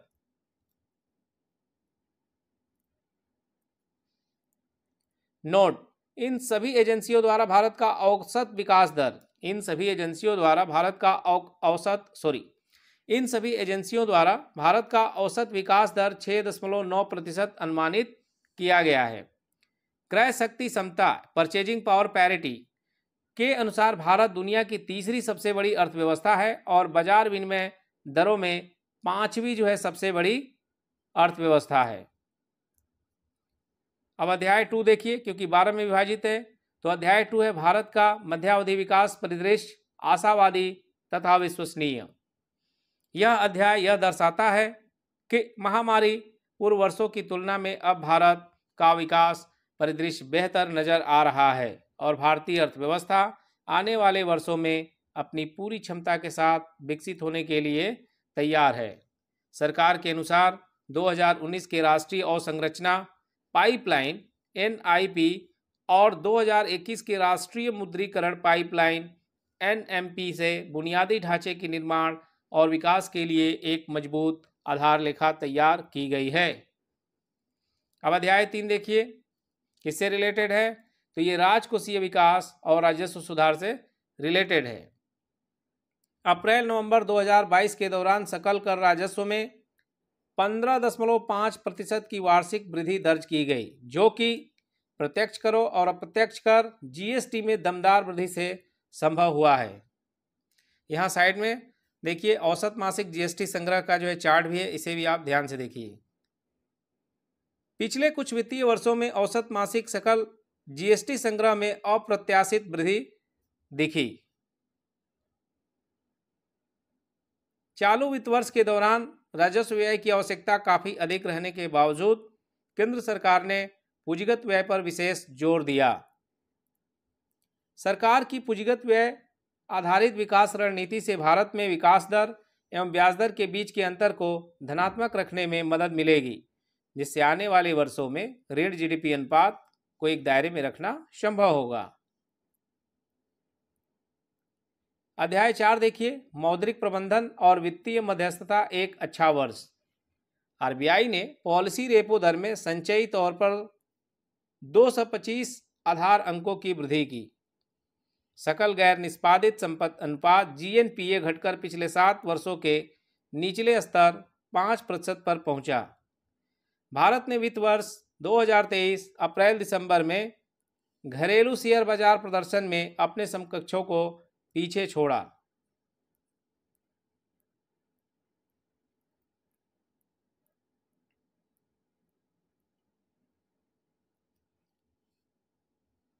अब अध्याय 5, कीमतें और मुद्रास्फीति नाजुक परिस्थितियों पर कामयाबी। भारत में खुदरा महंगाई दर अप्रैल 2022 में बढ़कर 7.8% के शिखर पर पहुंच गई, लेकिन इसके बावजूद पूरी दुनिया में न्यूनतम में से एक रही। सरकार ने घरेलू आपूर्ति सुनिश्चित करने और महंगाई रोकने के लिए बहुआयामी रणनीति अपनाई, जो निम्नलिखित है। प्रमुख कच्चे माल फेरोनिकल, कोकिंग कोल इत्यादि पर आयात शुल्क को घटाकर शून्य कर दिया। पेट्रोल और डीजल के उत्पाद शुल्क में चरणबद्ध कटौती की गई। कपास पर सीमा शुल्क माफ कर दिया गया। गेहूं के निर्यात पर रोक लगा दी गई। नेक्स्ट, अध्याय 6, सामाजिक अवसंरचना और रोजगार व्यापक व्यवस्था। जीवन के बेहतर गुणवत्ता के लिए सरकारी व्यय में वृद्धि की गई। स्वास्थ्य क्षेत्र पर केंद्र एवं राज्य सरकार का अनुमानित व्यय बढ़कर वित्त वर्ष 2022-23 में जीडीपी का 2.1% हो गया। बाल मृत्यु दर यानी इन्फेंट मोर्टेलिटी रेट, 5 साल से कम उम्र के बच्चों की मृत्यु दर U5MR और नवजात शिशु मृत्यु दर NMR में निरंतर गिरावट दर्ज की गई। जब स्वास्थ्य सुविधाएं बढ़ेगी तो इसमें जो है कमी आएगी। ठीक है, आगे देखिए। 4 जनवरी 2023 तक आयुष्मान भारत योजना के तहत लगभग 22 करोड़ लाभार्थियों का सत्यापन किया गया है। 4 जनवरी 2023 तक आयुष्मान भारत योजना के तहत लगभग 22 करोड़ लाभार्थियों का सत्यापन किया गया है। आयुष्मान भारत के तहत देश भर में 1.54 लाख से भी अधिक स्वास्थ्य एवं वेलनेस केंद्रों को संचालन किया गया है, चालू किया गया है। आर्थिक समीक्षा में प्रकाश डाला गया है कि यूएनडीपी के बहुआयामी गरीबी सूचकांक रिपोर्ट 2022 के अनुसार भारत में 41.5 करोड़ लोग वर्ष 2005-06 से वर्ष 2019-20 के बीच गरीबी से उबर गए। यानी इसमें सुधार हुआ गरीबी में भी। 2005-06 से यदि तुलना किया जाए तो 2019-20 तक जो है 41.5 करोड़ लोग जो है गरीबी रेखा से उबर कर ऊपर आ गए, यानी गरीबी रेखा से ऊपर आए हैं। वर्ष 2023 से 2027 तक 14,500 से अधिक पीएम श्री स्कूलों का निर्माण किया जाएगा। आर्थिक समीक्षा के अनुसार 6 जनवरी 2023 तक कोविड टीके की 220 करोड़ से भी अधिक खुराक लोगों को दी गई। असंगठित कामगारों का एक राष्ट्रीय डेटाबेस बनाने के लिए ई श्रम पोर्टल विकसित किया गया, जिसका सत्यापन आधार से होता है। 31 दिसंबर 2022 तक कुल मिलाकर 28.5 करोड़ से भी अधिक असंगठित कामगारों ने ई श्रम पोर्टल पर अपना पंजीकरण कराया है। दोस्तों आगे देखिए, अध्याय 7, जलवायु परिवर्तन और पर्यावरण भविष्य की तैयारी। दोस्तों वीडियो को जो है आप ज़्यादा से ज़्यादा लाइक करें, शेयर करें, और चलिए काफ़ी इंपॉर्टेंट वीडियो है, इसको ध्यान से भी देखिए आप और नोट्स भी बनाइए आप। भारत ने वर्ष 2070 तक शून्य उत्सर्जन का लक्ष्य हासिल करने के लिए नेट जीरो का संकल्प व्यक्त किया। काफ़ी इंपॉर्टेंट पॉइंट है। कब तक भारत जो है 2070 तक शून्य उत्सर्जन का लक्ष्य रखा है। भारत ने गैर जीवाश्म ईंधनों से 40% अधिष्ठापित बिजली क्षमता का अपना लक्ष्य वर्ष 2030 से पहले ही हासिल कर लिया।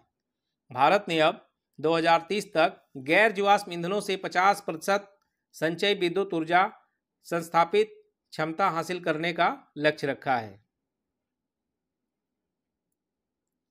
गैर जीवाश्म ईंधनों से संभावित अधिष्ठापित क्षमता वर्ष 2030 तक 500 गीगावाट से भी अधिक हो जाएगी।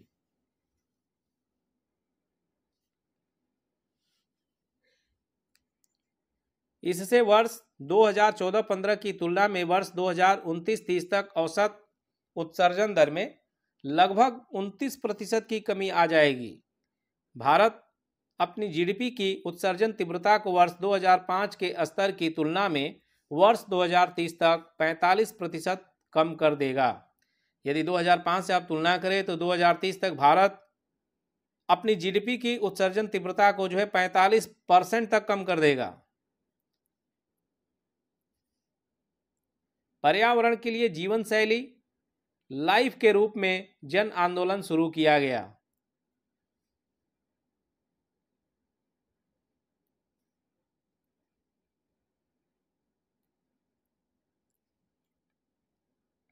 अर्थव्यवस्था में कार्बन तीव्रता को कम करने को ध्यान में रखते हुए सॉवरेन ग्रीन बॉन्ड फ्रेमवर्क नवंबर 2022 में जारी किया गया।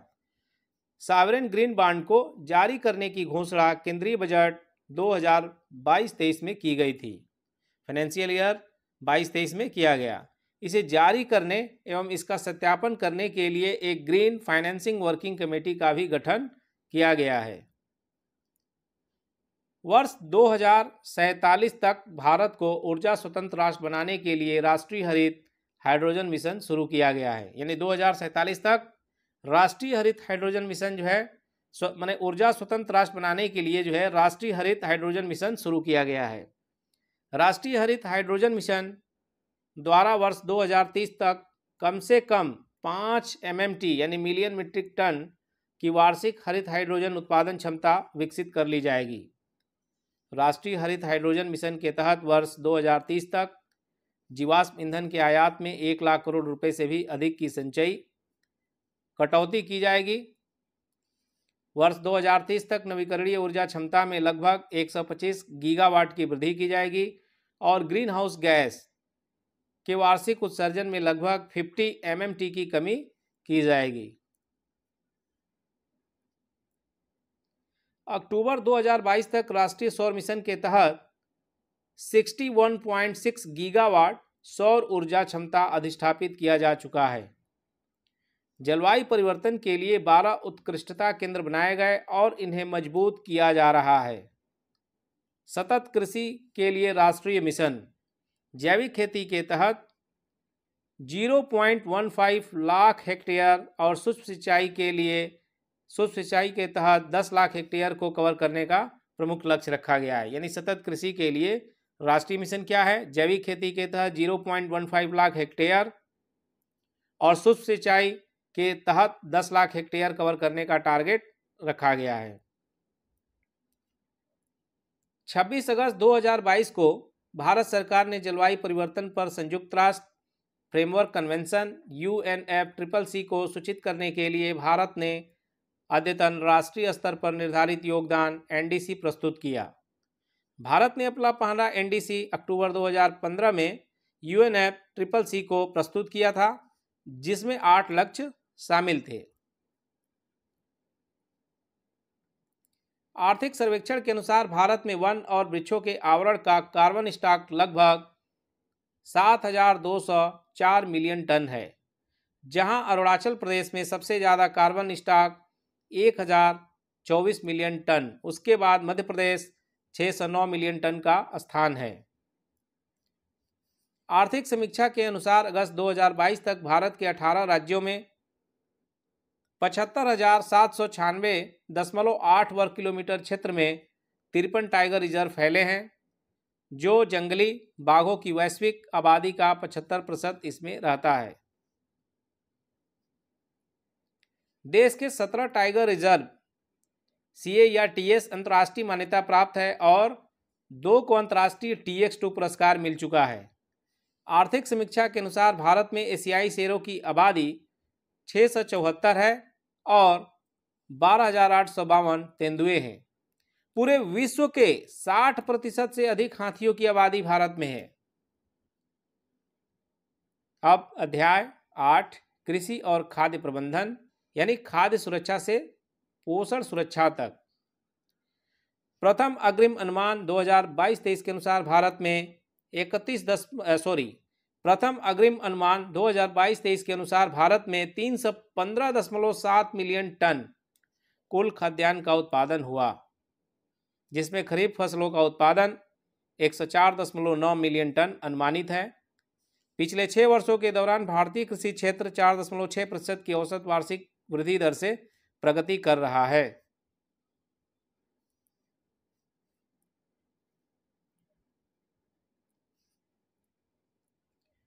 वर्ष 2021-22 में कृषि और संबंधित क्षेत्र में सिर्फ 3% की वृद्धि देखी गई। 22 के दौरान कृषि निर्यात 50.2 बिलियन अमेरिकी डॉलर के उच्च स्तर पर पहुंच गया। 2018-19 के केंद्रीय बजट में घोषणा की गई कि किसानों को सभी जरूरी फसलों की उत्पादन लागत का कम से कम 1.5 गुना न्यूनतम समर्थन मूल्य यानी एमएसपी दिया जाएगा। तदनुसार कृषि वर्ष 2018-19 के बाद से खरीफ, रबी समेत सभी 22 फसलों के लिए एमएसपी दिया जा रहा है। 23 दिसंबर 2022 तक 3.89 करोड़ पात्र किसानों को किसान क्रेडिट कार्ड जारी किया गया। किसान क्रेडिट कार्ड योजना का आरंभ 1998 से शुरू किया गया। कई बार ऑप्शन में पूछा गया है किसान क्रेडिट कार्ड योजना कब शुरू हुआ, तो 1998 याद रखिए। भारत में 44.3 लाख जैविक किसान हैं, जो दुनिया में सबसे अधिक है। परंपरागत कृषि विकास योजना के तहत किसान उत्पादक संगठनों के माध्यम से जैविक कृषि को बढ़ावा दिया जा रहा है। 59.1 लाख हेक्टेयर क्षेत्र को वर्ष 2021-22 में जैविक खेती के तहत लाया गया। तीसरे अग्रिम अनुमान 2021-22 के अनुसार 342.3 मिलियन टन बागवानी फसलों का रिकॉर्ड उत्पादन हुआ।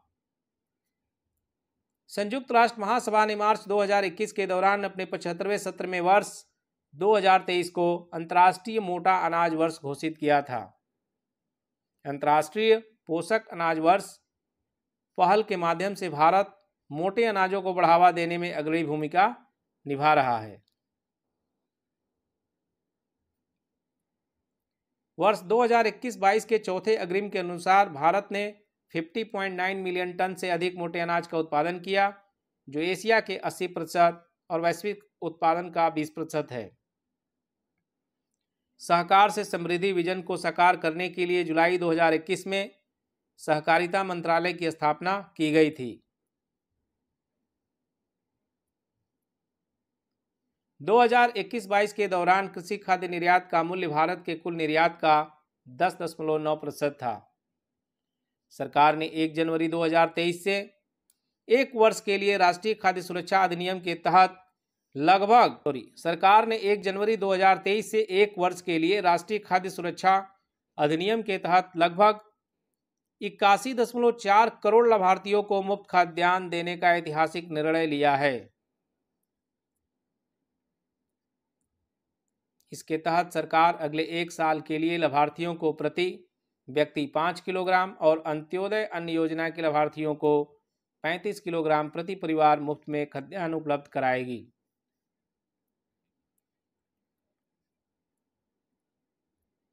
कोविड-19 महामारी के चलते गरीबों को हुए आर्थिक व्यवधान के कारण अप्रैल से जून 2020 की अवधि के लिए प्रधानमंत्री गरीब कल्याण अन्न योजना चरण प्रथम की शुरुआत हुई थी।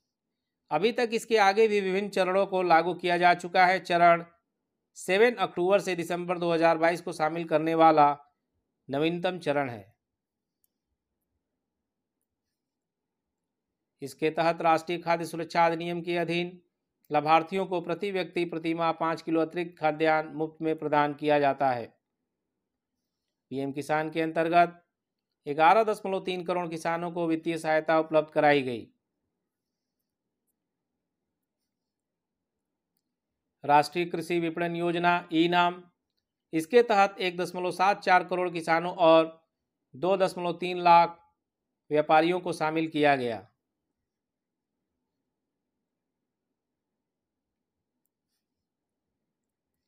अध्याय 9 उद्योग अस्थायी विकास। सकल घरेलू उत्पाद के हिस्से के रूप में वस्तुओं और सेवाओं का निर्यात वित्त वर्ष 2016 के बाद से सबसे अधिक रहा।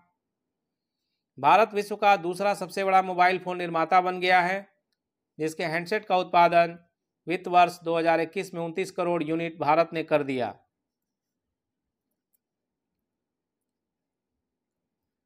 भारत विश्व को सबसे अधिक जेनरिक दवाएं उपलब्ध कराने वाला देश है, जो मात्रा के आधार पर वैश्विक आपूर्ति में, बहुत बड़ी बात है, 20% की हिस्सेदारी रखता है जेनरिक मेडिसिन में। फार्मास्यूटिकल फार्मा उद्योग में भारत दुनिया में तीसरे और मूल्य के आधार पर 14वें स्थान पर है।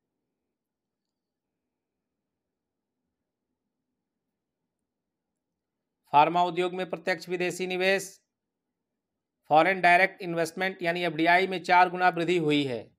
वित्त वर्ष 2019 में एफडीआई 180 मिलियन डॉलर से बढ़कर वित्त वर्ष 2022 में 699 मिलियन डॉलर हो गया। भारत विश्व के 60% बाजार हिस्सेदारी के साथ सबसे बड़ा वैक्सीन निर्माता भी है। भारत का लक्ष्य 2025 तक 1 ट्रिलियन अमेरिकी डॉलर की डिजिटल अर्थव्यवस्था बनना है। डबल स्टार लगाइए। भारत का लक्ष्य 2025 तक क्या है? 1 ट्रिलियन अमेरिकी डॉलर का डिजिटल अर्थव्यवस्था बनना है। इलेक्ट्रॉनिक्स के निर्यात में वित्त वर्ष 2019 में 4.4 बिलियन डॉलर से वित्त वर्ष 2022 में 11.6 बिलियन तक लगभग 3 गुना जो है वृद्धि हुई है। वित्त वर्ष 2022-23 के लिए कोयले का उत्पादन बढ़कर 911 मिलियन टन होने का अनुमान है, जो पिछले वर्ष की तुलना में लगभग 17% अधिक है। वैश्विक मूल्य श्रृंखला में भारत के समेकन को और बढ़ाने के लिए मेक इन इंडिया 2.0 की शुरुआत की गई थी। यह 27 क्षेत्रों पर ध्यान केंद्रित कर रहा है, जिसमें 15 विनिर्माण क्षेत्र और 12 सेवा क्षेत्र शामिल हैं। मेक इन इंडिया 2.0 27 क्षेत्रों के साथ साथ 24 उप क्षेत्रों के विकास को भी बढ़ावा देने का प्रयास कर रहा है। मेक इन इंडिया कार्यक्रम के उद्देश्यों के अनुसरण में और आत्मनिर्भरता हासिल करने की दृष्टि से सरकार ने पीएलआई योजना शुरू की है। भारत को वैश्विक आपूर्ति श्रृंखलाओं में शामिल करने के लिए पीएलआई योजनाएं अगले 5 वर्षों में अनुमानित 4 लाख करोड़ पूंजीगत व्यय के साथ 24 श्रेणियों में शुरू की गई है।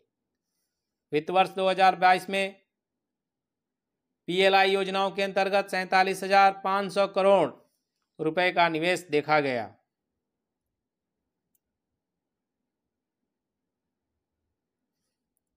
अब अध्याय 10 देखिए, सेवाएं यानी सर्विस सेक्टर, शक्ति का स्रोत। वित्त वर्ष 2022-23 में सेवा क्षेत्र में 9.1% की दर से बढ़ने का अनुमान है। वित्त वर्ष 21-22 में भारत का सेवा निर्यात 254.5 बिलियन अमेरिकी डॉलर रहा। वित्तीय सेवाओं को परिवर्तित करने के लिए 75 डिजिटल बैंकिंग इकाइयों की घोषणा की गई। विश्व निवेश रिपोर्ट 2022 के अनुसार प्रत्यक्ष विदेशी निवेश सेवा क्षेत्र के सूची में भारत को 7वां सबसे बड़ा प्राप्तकर्ता के रूप में दर्शाया गया है। बीमा कंपनियों में एफडीआई की सीमा, ये इंपॉर्टेंट है, 49% से बढ़ाकर कितना किया गया? 74% कर दिया गया है। भारतीय बीमा बाजार दुनिया में 10वां सबसे बड़ा है, काफी इंपॉर्टेंट है।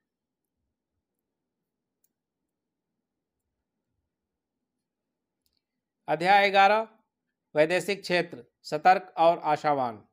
अप्रैल दिसंबर 2022 के दौरान व्यापार निर्यात 332.8 बिलियन डॉलर रहा।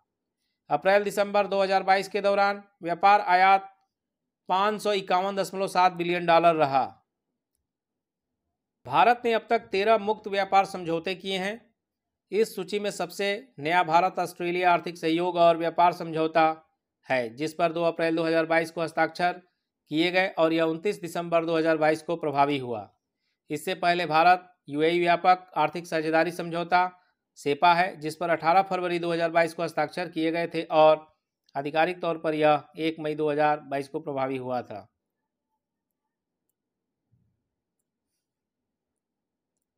आसियान सदस्यों और 6 अन्य डब्ल्यूटीओ सदस्यों के बीच क्षेत्रीय व्यापक भागीदारी समझौता आरसीईपी 15 नवंबर 2020 को हस्ताक्षरित और 1 जनवरी 2022 से प्रभावी हुआ। कृषि उत्पादों के परिवहन में किसानों की सहायता करने के लिए अगस्त 2020 में कृषि उड़ान योजना शुरू किया गया। कृषि उड़ान 2.0 को अक्टूबर 2021 में मौजूद प्रावधानों को बढ़ाते हुए प्रारंभ किया गया था।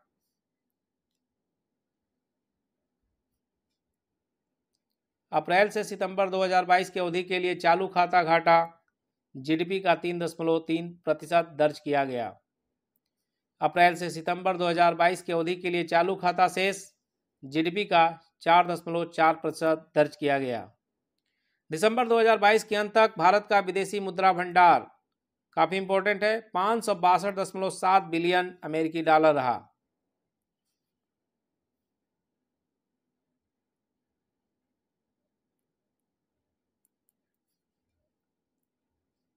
नवंबर 2022 तक भारत दुनिया का छठा सबसे बड़ा विदेशी मुद्रा भंडार धारक था। सितंबर 2022 के अंत तक भारत का विदेशी ऋण 610.5 बिलियन अमेरिकी डॉलर था, जिसमें दीर्घकालिक ऋण 478.8 बिलियन अमेरिकी डॉलर और अल्पकालिक ऋण 131.7 बिलियन अमेरिकी डॉलर था।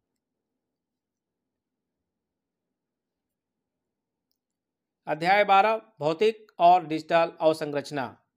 राष्ट्रीय अवसंरचना पाइपलाइन एनआईपी के तहत कुल 141.4 लाख करोड़ रुपए की 89,151 परियोजनाएं का कार्यान्वयन विभिन्न चरणों में है।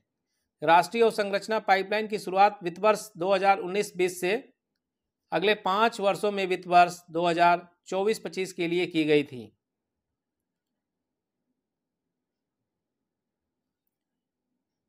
अगस्त 2021 में शुरू हुए राष्ट्रीय मुद्रीकरण पाइपलाइन एनएमपी 9 लाख करोड़ रुपए की निवेश क्षमता के साथ कार्य कर रही है। राष्ट्रीय मुद्रीकरण पाइपलाइन की शुरुआत 23 अगस्त 2021 को की गई थी। वित्त वर्ष 2022 के दौरान 0.9 लाख रुपए का मुद्रीकरण लक्ष्य हासिल किया गया। वित्त वर्ष 2023 के लिए 1.6 लाख करोड़ रुपए मुद्रीकरण का लक्ष्य रखा गया है। 30 सितंबर 2022 तक सरकार ने 16 राज्यों में 59 सोलर पार्कों के विकास को मंजूरी दी है, जिसकी कुल लक्ष्य क्षमता 40 गीगावाट है। वित्त वर्ष 21-22 के दौरान 17.2 लाख गीगावाट विद्युत का उत्पादन हुआ।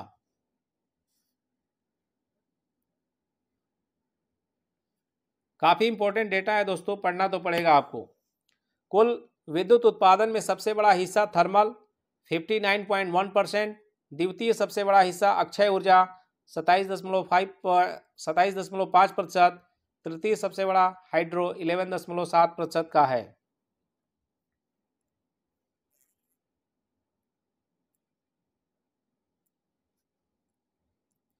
वित्त वर्ष 2022 के दौरान 10,457 किलोमीटर राष्ट्रीय राजमार्गों सड़कों का निर्माण किया गया। वित्त वर्ष 2023 में अक्टूबर 2022 तक 4,060 किलोमीटर राष्ट्रीय राजमार्गों सड़कों का निर्माण किया जा चुका है। भारत में जलमार्गों की कुल नौगम्य लंबाई 14,850 किलोमीटर है। इंपॉर्टेंट है।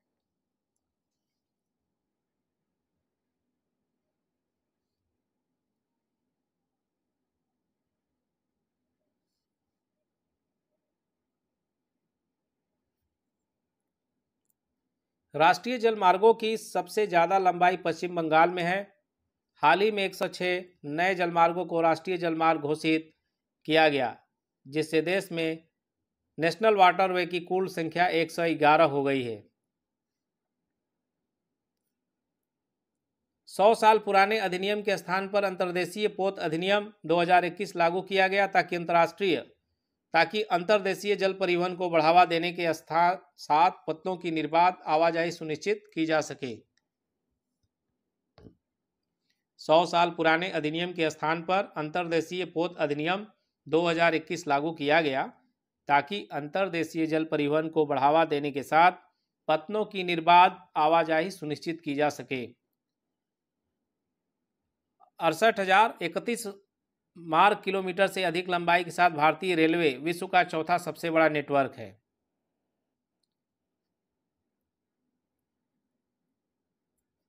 दो हजार 19-22 के दौरान यूपीआई आधारित लेन देन के लिए मूल्य के संदर्भ में 121% की वृद्धि और मात्रा के संदर्भ में 115% की वृद्धि देखी गई।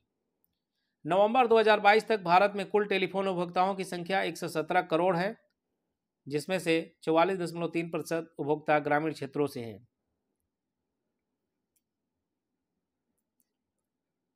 नवंबर 2022 तक कुल टेलीफोन उपभोक्ताओं में से 97% मोबाइल फोन वायरलेस द्वारा जुड़े हैं। भारत में कुल टेली घनत्व 84.8% है, जिसमें दिल्ली में सबसे ज़्यादा 270% और बिहार में सबसे कम 55.4% है। 2015 से 2021 के दौरान ग्रामीण इंटरनेट उपभोक्ताओं की संख्या में 200% की वृद्धि हुई। ये अच्छी बात है।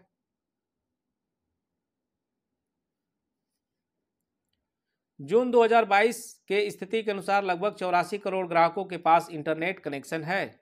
आर्थिक समीक्षा 2022-23 के अनुसार महत्वपूर्ण आंकड़े देखेंगे हम दोस्तों। विभिन्न संकेतक NFHS 5 के अनुसार वर्ष 2019-21 के लिए, नमूना पंजीकरण प्रणाली के अनुसार वर्ष 2020 के लिए। कुल प्रजनन दर देखिए, वर्ष 2019-21 के लिए 2.0 और वहीं जो है वर्ष 2020 के लिए नमूना पंजीकरण प्रणाली के अनुसार वर्ष 2020 के लिए 2.0। ये डेटा आप याद करिएगा। शिशु मृत्यु दर IMR 35.2 2019-21 के लिए और 2020 के लिए जो है नमूना पंजीकरण 28। मातृ मृत्यु दर देखिए, नमूना पंजीकरण प्रणाली 2020 के लिए जो है 97। नवजात मृत्यु दर NMR 24.9 2020 के लिए देखिए 20 और 5 वर्ष से कम आयु के बच्चों का मृत्यु दर U5MR वहीं 2000 देखिए 19-21 के लिए 41.9 है और नमूना पंजीकरण प्रणाली के अनुसार 2020 के लिए 32 है। तो काफ़ी ये डेटा इंपॉर्टेंट है, आप इसको जो है रिवाइज कीजिएगा। एग्ज़ाम में जो है आपको बजट, आर्थिक समीक्षा और काफ़ी इंपॉर्टेंट ये वीडियो है दोस्तों, आपको पढ़ना पड़ेगा और एग्ज़ाम काफ़ी नज़दीक है।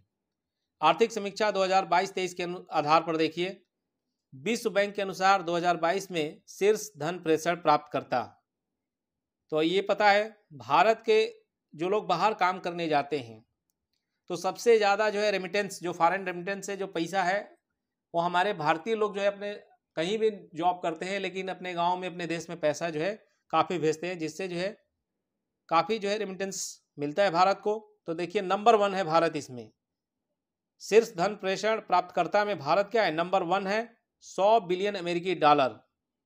सेकंड पोजीशन पे है मैक्सिको, 60 बिलियन अमेरिकी डॉलर प्राप्त होता है इसको, और चीन को तीसरा स्थान 51 बिलियन अमेरिकी डॉलर।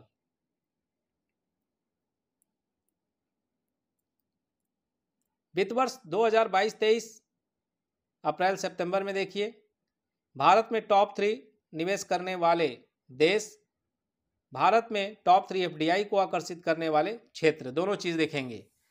फॉरेन डायरेक्ट इन्वेस्टमेंट, सबसे ज़्यादा इन्वेस्टमेंट आया हमें जो है सिंगापुर से, फिर मॉरिशस से और UAE से।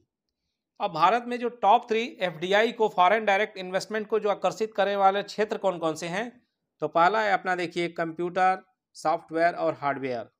सेकंड पॉइंट है सेवाएं, सर्विस सेक्टर, और थर्ड है व्यापार।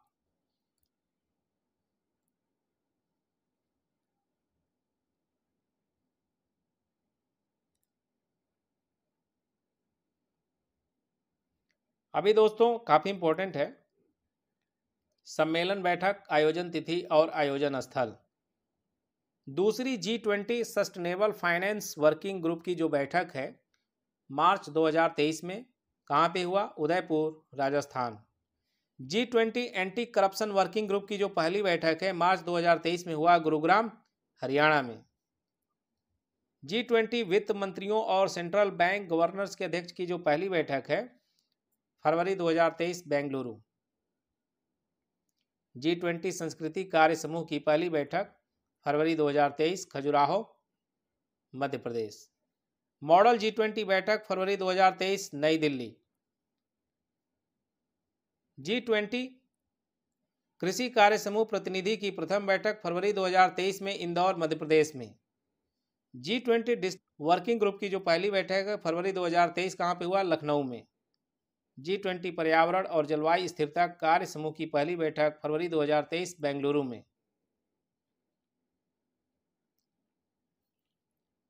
G20 पर्यटन कार्य समूह की पहली बैठक फरवरी 2023 कच्छ के रण गुजरात में। G20 energy transition working group की प्रथम बैठक फरवरी 2023 बेंगलुरु में। G20 रोजगार कार्य समूह की पहली बैठक फरवरी 2023 जोधपुर राजस्थान।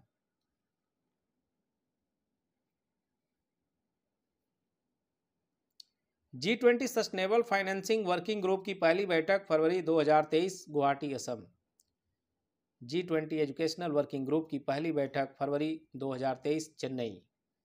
श्रम एवं रोजगार कार्य समूह की पहली बैठक जनवरी 2023 में कहां पे हुआ? Jodhpur Rajasthan.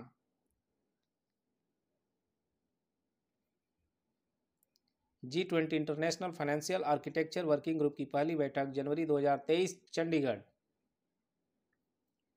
G20 infrastructure working group की पहली बैठक जनवरी 2023 पुणे महाराष्ट्र। G20 स्वास्थ्य कार्य समूह की पहली बैठक जनवरी 2023 में तिरुवनंतपुरम केरल। G20 वित्तीय समावेशन के लिए पहली वैश्विक साझेदारी मीटिंग जनवरी 2023 में कोलकाता में हुआ। G20 के शेरपा की पहली बैठक दिसंबर 2022 में उदयपुर राजस्थान में हुआ। दोस्तों 2023 में आयोजित विभिन्न जो परीक्षाएं हुई उनसे जो इम्पोर्टेंट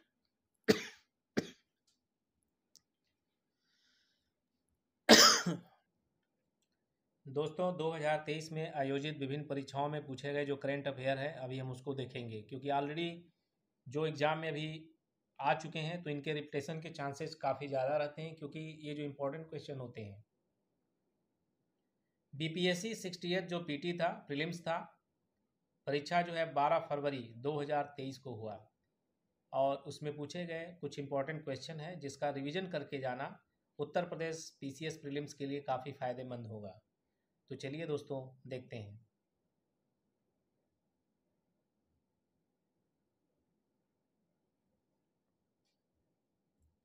खेलो इंडिया महिला टूर्नामेंट में पहली बार किस खेल को शामिल किया गया? ट्रैक साइकिलिंग को। खेलो इंडिया महिला टूर्नामेंट में पहली बार किस खेल को शामिल किया गया है? ट्रैक साइकिलिंग को। 28 नवंबर 2022 को मुख्यमंत्री नीतीश कुमार द्वारा गंगा जल आपूर्ति योजना का उद्घाटन किस स्थान पर किया गया? बोधगया में। किस एसोसिएशन या बोर्ड ने अक्टूबर 2022 में पुरुष और महिला खिलाड़ियों के लिए समान वेतन की घोषणा की? भारतीय क्रिकेट कंट्रोल बोर्ड BCCI।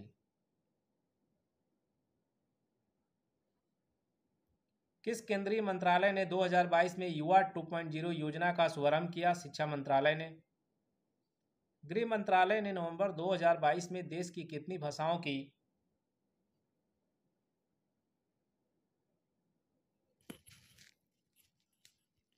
गृह मंत्रालय ने नवंबर 2022 में देश की कितनी भाषाओं की फील्ड वीडियोग्राफी के साथ मातृभाषा सर्वेक्षण MTSI कार्य को पूरा किया? तो ये जो है 576। किस समिति ने 1 जनवरी 2026 से पूर्ण मूल्य निर्धारण स्वतंत्रता की सिफारिश करते हुए गैस मूल्य निर्धारण पर एक रिपोर्ट प्रस्तुत की है? किरीट पारिक समिति।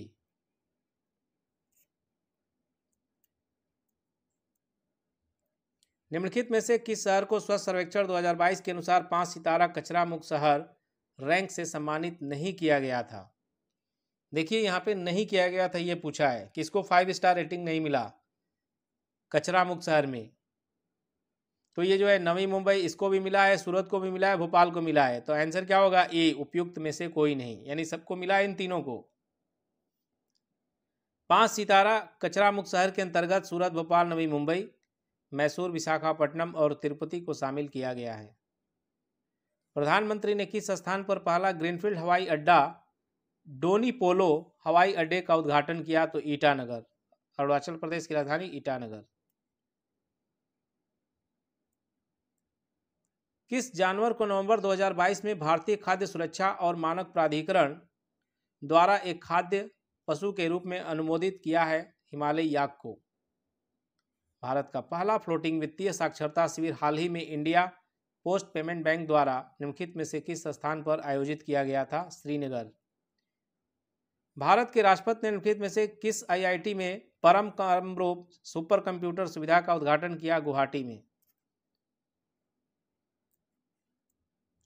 8 अक्टूबर 2022 को मनाए गए 90वें यानी 90 भारतीय वायुसेना दिवस 80 वायुयानों के घंटे भर का हवाई प्रदर्शन किस स्थान पर आयोजित किया गया था? सुखना झील, चंडीगढ़।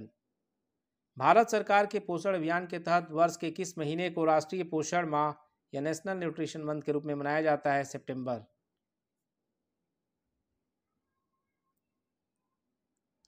चीन के तियांगोंग अंतरिक्ष स्टेशन से हाल ही में लॉन्च किए गए अंतिम मॉड्यूल का नाम क्या है?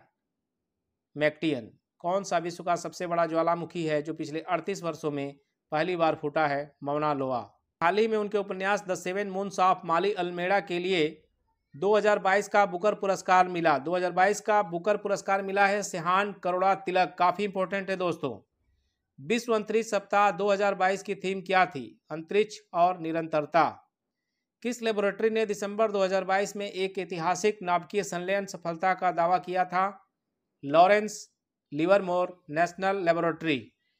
कॉलिंस डिक्शनरी का वर्ड ऑफ द ईयर 2022 कौन सा है? परमा क्राइसिस।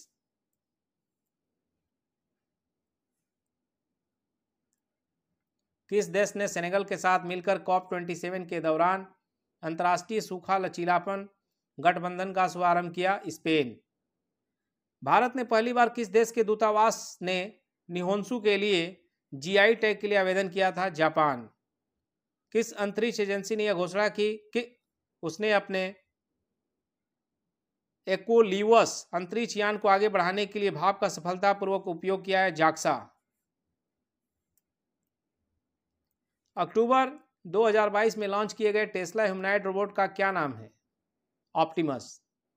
तो ये था बिहार पीसीएस प्रीलिम्स में आए हुए क्वेश्चन। अब देखिए छत्तीसगढ़ पीसीएस, इसमें पूछे गए क्वेश्चन देखिए। निम्नलिखित में से कौन सा कथन सही नहीं है? भारत पवन ऊर्जा स्थापित क्षमता के आधार पर विश्व में चौथे स्थान पर है। बिल्कुल सही है। भारतीय राज्यों में सबसे ज्यादा पवन ऊर्जा क्षमता जमीन से 100 मीटर की ऊंचाई पर गुजरात में है। ये भी सही है। पूछा है कौन सा सही नहीं है, तो भारत की कुल पवन ऊर्जा स्थापित क्षमता लगभग 400 गीगावाट है। ये जो है सही नहीं है। तो आंसर हमारा जो है बी हो जाएगा। क्वाड समूह के संदर्भ में क्या सही है? क्वाड के बारे में देखिए। पहला, क्वाड समूह के शीर्ष नेताओं के बीच पहली बैठक 2017 में, ये गलत है। दूसरा, क्वाड 2022 की बैठक 24 अप्रैल टोक्यो, ये भी गलत है। देखिए क्या सही है, ऑलरेडी टिक लगाया है। क्वाड 2022 में बैठक में हिंद प्रशांत समुद्री कार्य क्षेत्र जागरूकता पहल की घोषणा किया गया, तो ये बिल्कुल सही है। तो तीसरा सही हो जाएगा। चेन्नई में आयोजित 44वें चेस ओलंपियाड 2022 के संबंध में क्या सही है?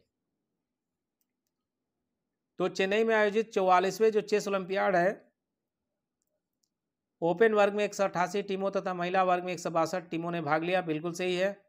भारत की कुल 6 टीमों ने इसमें आयोजन में हिस्सा लिया, ये भी सही है। और भारत ने ओपन तथा महिला वर्ग में कांस्य पदक जीता, यानी तीनों पॉइंट सही है।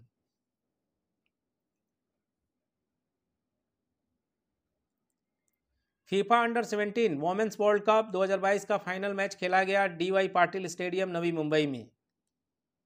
वर्ष 2022 में दिए गए पद्म विभूषण पुरस्कार के संबंध में क्या सही है? कुल 4 लोगों को पुरस्कार दिया गया, बिल्कुल। कुल 2 लोगों को पुरस्कार मरणोपरांत, बिल्कुल सही है। प्रभा अत्रे को भी यह पुरस्कार दिया गया, यानी तीनों पॉइंट बिल्कुल सही है। दोस्तों हमें फटाफट रिवीजन करना है, इसलिए ज़्यादा टाइम हम वेस्ट नहीं कर रहे हैं। वर्ष 2022 का उत्कृष्ट सेवा के लिए राष्ट्रपति पुलिस मेडल दिया गया मोहसेन शहीदी को। इसरो द्वारा वर्ष 2022 में भेजे गए अंतिम पीएसएलवी मिशन का नाम है पीएसएलवी C-54। भारत G20 के वार्षिक सम्मेलन शिखर सम्मेलन की मेजबानी कर रहा है 18वां।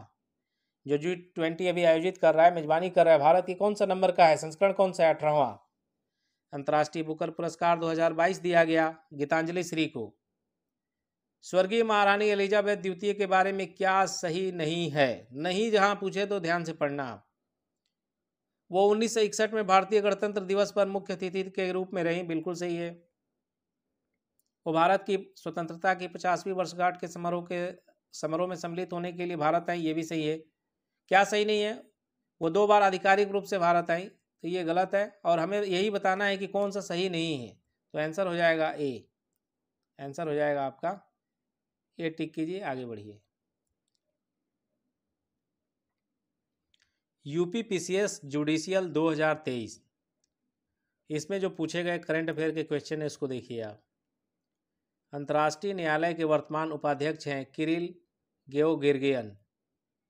1 अप्रैल 2022 से प्रत्येक प्रकार की परिसंपत्तियों पर दीर्घकालीन पूंजी अधिलाभ कर पर अधिभार आरोपित किया गया है 15%। 8वें अंतर्राष्ट्रीय योग दिवस का थीम है मानवता के लिए योग। टॉम ऑफ सेंट के रचयिता कौन हैं, जिनको अंतर्राष्ट्रीय बुकर पुरस्कार 2022 से सम्मानित किया गया? गीतांजलि श्री। मोस्ट इंपॉर्टेंट,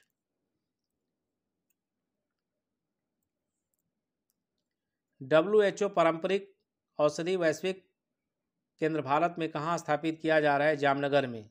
जामनगर कहाँ पे है? गुजरात में। योमित्रा नामक भारतीय रोबोट किसके द्वारा विकसित किया गया है? तो इसरो ने इसको डेवलप किया है। 15वें वित्त आयोग की सिफारिशें किस काल के लिए हैं? 15वें वित्त आयोग की जो सिफारिशें हैं 2021-22 से 2025-26 के लिए। भारत का पहला स्वदेश में विकसित रिमोट सेंसिंग उपग्रह किसके माध्यम से प्रक्षेपित किया गया? बाइकोनूर कॉस्मोड्रोम, यानी रसिया।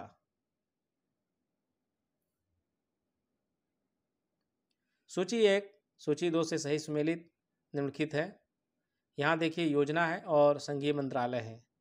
स्माइल आपका योजना है, इस योजना को लॉन्च किया सामाजिक न्याय एवं सशक्तिकरण ने। सेहत, रक्षा, स्वनिधि, आवास एवं नगरीय मामले, सार्थक, शिक्षा से संबंधित है। तो संघीय मंत्रालय और योजना आपने देख लिया। अभी आगे देखिए। कोविड-19 महामारी के समय सफरिंग इन साइलेंस शीर्षक से नाइजर की दुर्दशा को दर्शाने वाली रिपोर्ट की संस्था ने जारी की थी, यूनिसेफ ने। चंद्रयान 2 रोवर जो प्रज्ञान नामक एक विद्युत उत्पादन प्रणाली है, यह संबंधित है 6 पहियों वाला रोबोटिक वाहन से। किस अंतर्राष्ट्रीय संगठन में कोविड-19 वैक्सीन मार्केट डैशबोर्ड शुरू किया? यूनिसेफ ने शुरू किया।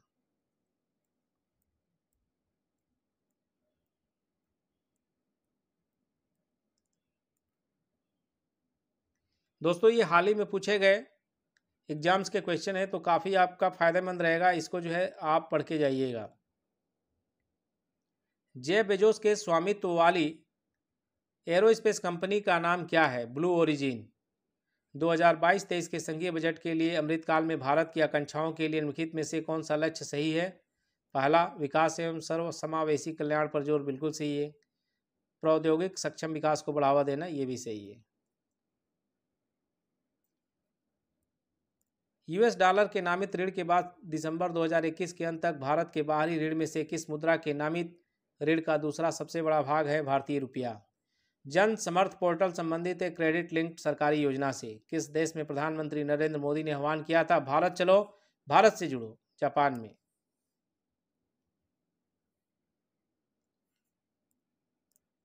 प्रधानमंत्री नरेंद्र मोदी द्वारा विश्व के पहले नैनो यूरिया संयंत्र का उद्घाटन किस राज्य में किया गया? गुजरात में। किस भारतीय कर्मी को WHO global health leaders award 2022 प्राप्त हुआ? आशा कर्मी को। सूची 1 और सूची 2 से सही सुमेलित निम्नलिखित है। आत्मनिर्भर भारत नवंबर 2020 में, PM वाड़ी स्टार्ट हुआ दिसंबर 2020 में, PM कुसुम 2019 में और आयुष्मान भारत 2018 में। सही सुमेलित है। भारत के किस शहर में राष्ट्रीय स्तर का पहला अमृत सरोवर बनकर तैयार हुआ है? रामपुर, उत्तर प्रदेश में। प्राण योजना के अंतर्गत किस भारतीय संस्थान द्वारा intensive care unit ICU grand ventilator विकसित किया गया है? IISC बेंगलुरु के द्वारा। केंद्रीय बजट 2022-23 के अनुसार कुल कितने खर्च का अनुमान है? 39.45 लाख करोड़ रुपए। राजस्थान जो CET का एग्ज़ाम हुआ, टीचर एग्ज़ाम है, उससे रिलेटेड संबंधित है, सेट का जो है, तो इसमें जो है 4 फरवरी 2023 को जो शिफ्ट 1 और 2 में पूछे गए हैं राजस्थान सेट पेपर है, वो हम सारे क्वेश्चन यहाँ पे देखते हैं। 30 अक्टूबर 2022 को गुजरात के मोरबी शहर में एक पैदल सस्पेंशन पुल ढह गया, काफ़ी न्यूज में था। यह किस नदी पर बनाया गया था? मच्छू नदी पर। द एडॉप्टेशन गैप रिपोर्ट 2022 का प्रकाशन करता है संयुक्त राष्ट्र पर्यावरण कार्यक्रम। India state of forest report 2019 के अनुसार वह राज्य जहां वन क्षेत्र का प्रतिशत मान न्यूनतम है वह है हरियाणा। प्रभा अत्रे पद्म विभूषण पुरस्कार विजेता 2022 किस से संबंधित है? तो भारतीय शास्त्रीय संगीत से संबंधित है प्रभा अत्रे। राष्ट्रीय महिला की वर्तमान अध्यक्ष कौन है? श्रीमती रेखा शर्मा। कब से? 18 दिसंबर 2022 के अनुसार। किस दिन को भारत में राष्ट्रीय एकता दिवस के रूप में मनाया जाता है? 31 अक्टूबर को राष्ट्रीय एकता दिवस के रूप में मनाया जाता है। व्लादिमीर ज़ेलेंस्की राष्ट्रपति हैं कहाँ के? यूक्रेन के। सभी को याद होगा ये तो। भारत के national council of applied economic research की पहली महिला निदेशक कौन है? पूनम गुप्ता। परिवर्तन प्रदर्शन सूचकांक 2023 में भारत की रैंक क्या है? 8वां। अहमदाबाद में 36वां राष्ट्रीय खेलों का आयोजन किया गया। 30 सितंबर 2022 को 68वें राष्ट्रीय फिल्म पुरस्कारों में दादा साहब फाल्के पुरस्कार से किसे सम्मानित किया गया? आशा पारेख को। मार्च 2022 में योगी आदित्यनाथ ने लगातार दूसरे कार्यकाल के लिए उत्तर प्रदेश के मुख्यमंत्री के रूप में शपथ ली। वह राज्य के मुख्यमंत्री हैं 33वें।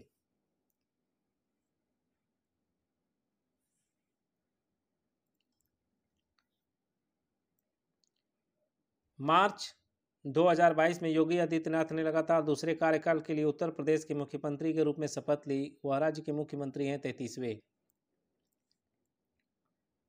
चर्चा में रहा गुंडी राष्ट्रीय उद्यान कहाँ पे है? चेन्नई में स्थित है। रिलायंस इंडस्ट्रीज लिमिटेड द्वारा भारत का प्रथम multi modal logistic park Tamil Nadu में विकसित किया जाएगा। भारत के प्रथम चीफ ऑफ डिफेंस स्टाफ यानी CDS जनरल बिपिन रावत को मरणोपरांत किस सम्मान से सम्मानित किया गया? पद्म विभूषण से। भारत के किस राज्य में 68वीं नेहरू ट्रॉफी बोट रेस आयोजित किया गया? केरल में। 2024 के ग्रीष्मकालीन ओलंपिक खेलों की मेजबानी कौन करेगा? Paris, France. Femina miss India 2022 प्रतियोगिता में निम्नलिखित में से कौन सी प्रतियोगी फर्स्ट रनर अप रही? रूबल शेखावत।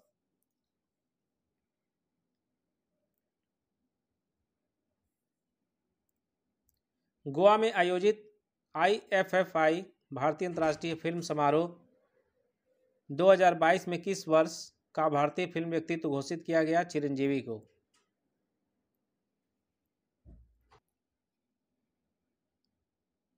परीक्षा तिथि 5 फरवरी 2023। शिफ्ट 1 और 2 में पूछे गए क्वेश्चन देखिए। चर्चा में रहा अरुण जल विद्युत परियोजना भारत एवं नेपाल के सहयोग का परिणाम है। भारत के मुख्य चुनाव आयुक्त कौन है? 18 दिसंबर 2022 के अनुसार राजीव कुमार। लक्ष्य सेन एवं किदाम्बी श्रीकांत किस खेल से संबंधित है? बैडमिंटन। सैल्यू फर्स्ट है एक अंतरिक्ष स्टेशन। DRDO के अध्यक्ष हैं 18 दिसंबर 2022 के अनुसार समीर वी कामत। किसने 8 अक्टूबर 2022 को कुआलालंपुर में आयोजित विश्व बिलियर्ड चैंपियनशिप में अपना 25वां विश्व खिताब जीता? पंकज अडवाणी। किस बैंक द्वारा भारत की प्रथम इलेक्ट्रॉनिक बैंक गारंटी जारी किया गया? HDFC के द्वारा।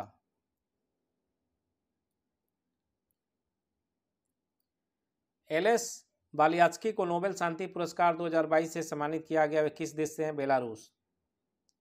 शंघाई सहयोग संगठन SCO के शिखर सम्मेलन की मेजबानी 15-16 सितंबर 2022 को किस देश ने किया? उज्बेकिस्तान।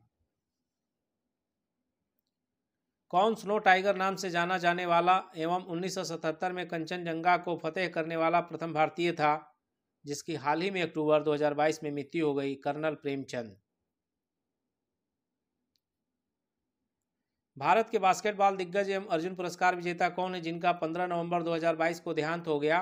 गुलाम अब्बास मुंतशिर। भारत सरकार ने 2025 तक टीबी मुक्त भारत का लक्ष्य निर्धारित किया है। तो ये क्वेश्चन पूछा जा सकता है। आर प्रज्ञानंदा किस खेल के प्रसिद्ध खिलाड़ी है? शतरंज के। 1 नवंबर 2022 को किस संस्थान द्वारा फाल्कन हैवी रॉकेट लॉन्च किया गया? स्पेसएक्स कंपनी द्वारा।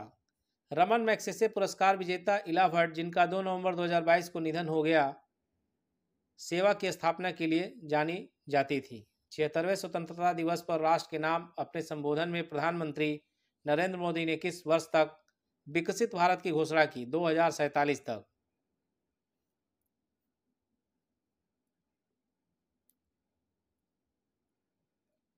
आर्टेमिस 1 नामक अंतरिक्ष मिशन लॉन्च किया गया नासा द्वारा। खेलो इंडिया यूथ गेम्स 2022 का 5वां संस्करण किस राज्य में आयोजित किया जाएगा? मध्य प्रदेश में। नोबेल शांति पुरस्कार 2022 निम्नलिखित में से किस देश के कार्यकर्ताओं को नहीं दिया गया? तो नोबेल शांति पुरस्कार 2022 जो है फिलीपींस कार्यकर्ता को नहीं दिया गया है।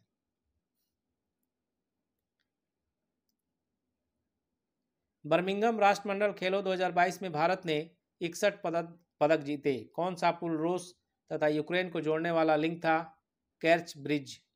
The father of artificial intelligence कहा जाता है जॉन मैकार्थी को। परीक्षा देखिए तिथि 11 फरवरी को पूछे गए शिफ्ट 1 2 के क्वेश्चन। हाल ही में बैंकॉक में आयोजित Asia cup table tennis tournament में किसने टेनिस में कांस्य पदक जीता? मनिका बत्रा ने। सितंबर 2022 में मेक इन इंडिया के कितने साल पूरे हुए? 8 साल। 27 अक्टूबर 2022 को भारत में 76वां पैदल सेना यानी इन्फेंट्री दिवस मनाया गया। किस शहर ने वर्ल्ड ग्रीन सिटी अवार्ड 2022 जीता है? हैदराबाद ने।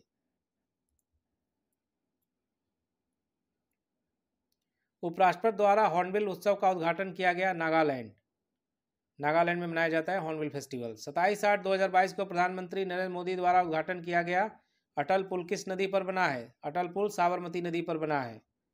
माउंट एवरेस्ट एवं माउंट मकालू पर चढ़ने वाली प्रथम भारतीय महिला जिनका 4 अक्टूबर 2022 को हिमस्खलन में देहांत हो गया, कौन थी? सविता कंसवाल। दोस्तों, जो प्रीवियस ईयर पेपर है या जो पुराने पेपर में ये पूछे गए क्वेश्चन है, इनसे आपको आइडिया लग जाएगा कि क्या पढ़ना है करंट अफेयर में, क्या फोकस करना है, और कुछ क्वेश्चन इसमें से पूछे जा सकते हैं। निम्नलिखित में से कौन पद्म भूषण पुरस्कार 2022 के लिए साहित्य एवं शिक्षा के क्षेत्र में पुरस्कृत नहीं हुए? तो वशिष्ठ त्रिपाठी को मिला, प्रतिभा रे को भी मिला, स्वामी सच्चिदानंद को। किसको नहीं मिला? तो आंसर हमारा वही पूछा है कि किसको नहीं मिला है, तो ये है नटराजन चंद्रशेखरन।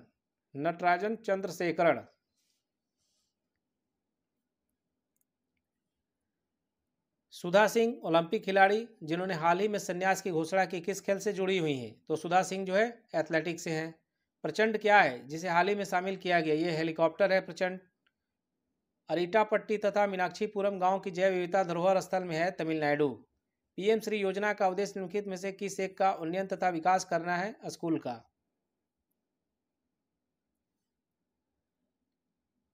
निम्नलिखित में से किसने चिकित्सा के क्षेत्र में नोबेल पुरस्कार 2022 जीता? स्वांते पाबो। जलवायु परिवर्तन प्रदर्शन सूचकांक 2023 में भारत 63 में से 8वें स्थान पर है। नासा व इसरो के बीच दोहरी आवृत्ति संश्लिष्ट द्वारा क्राडार उपग्रह प्रक्षेपण करने के लिए संयुक्त परियोजना निसार जो है, ठीक है, तो अमेरिका और भारत मिलकर के, यानी अमेरिका का नासा और इसरो मिलकर के निसार डेवलप कर रहे हैं, संयुक्त परियोजना है ये।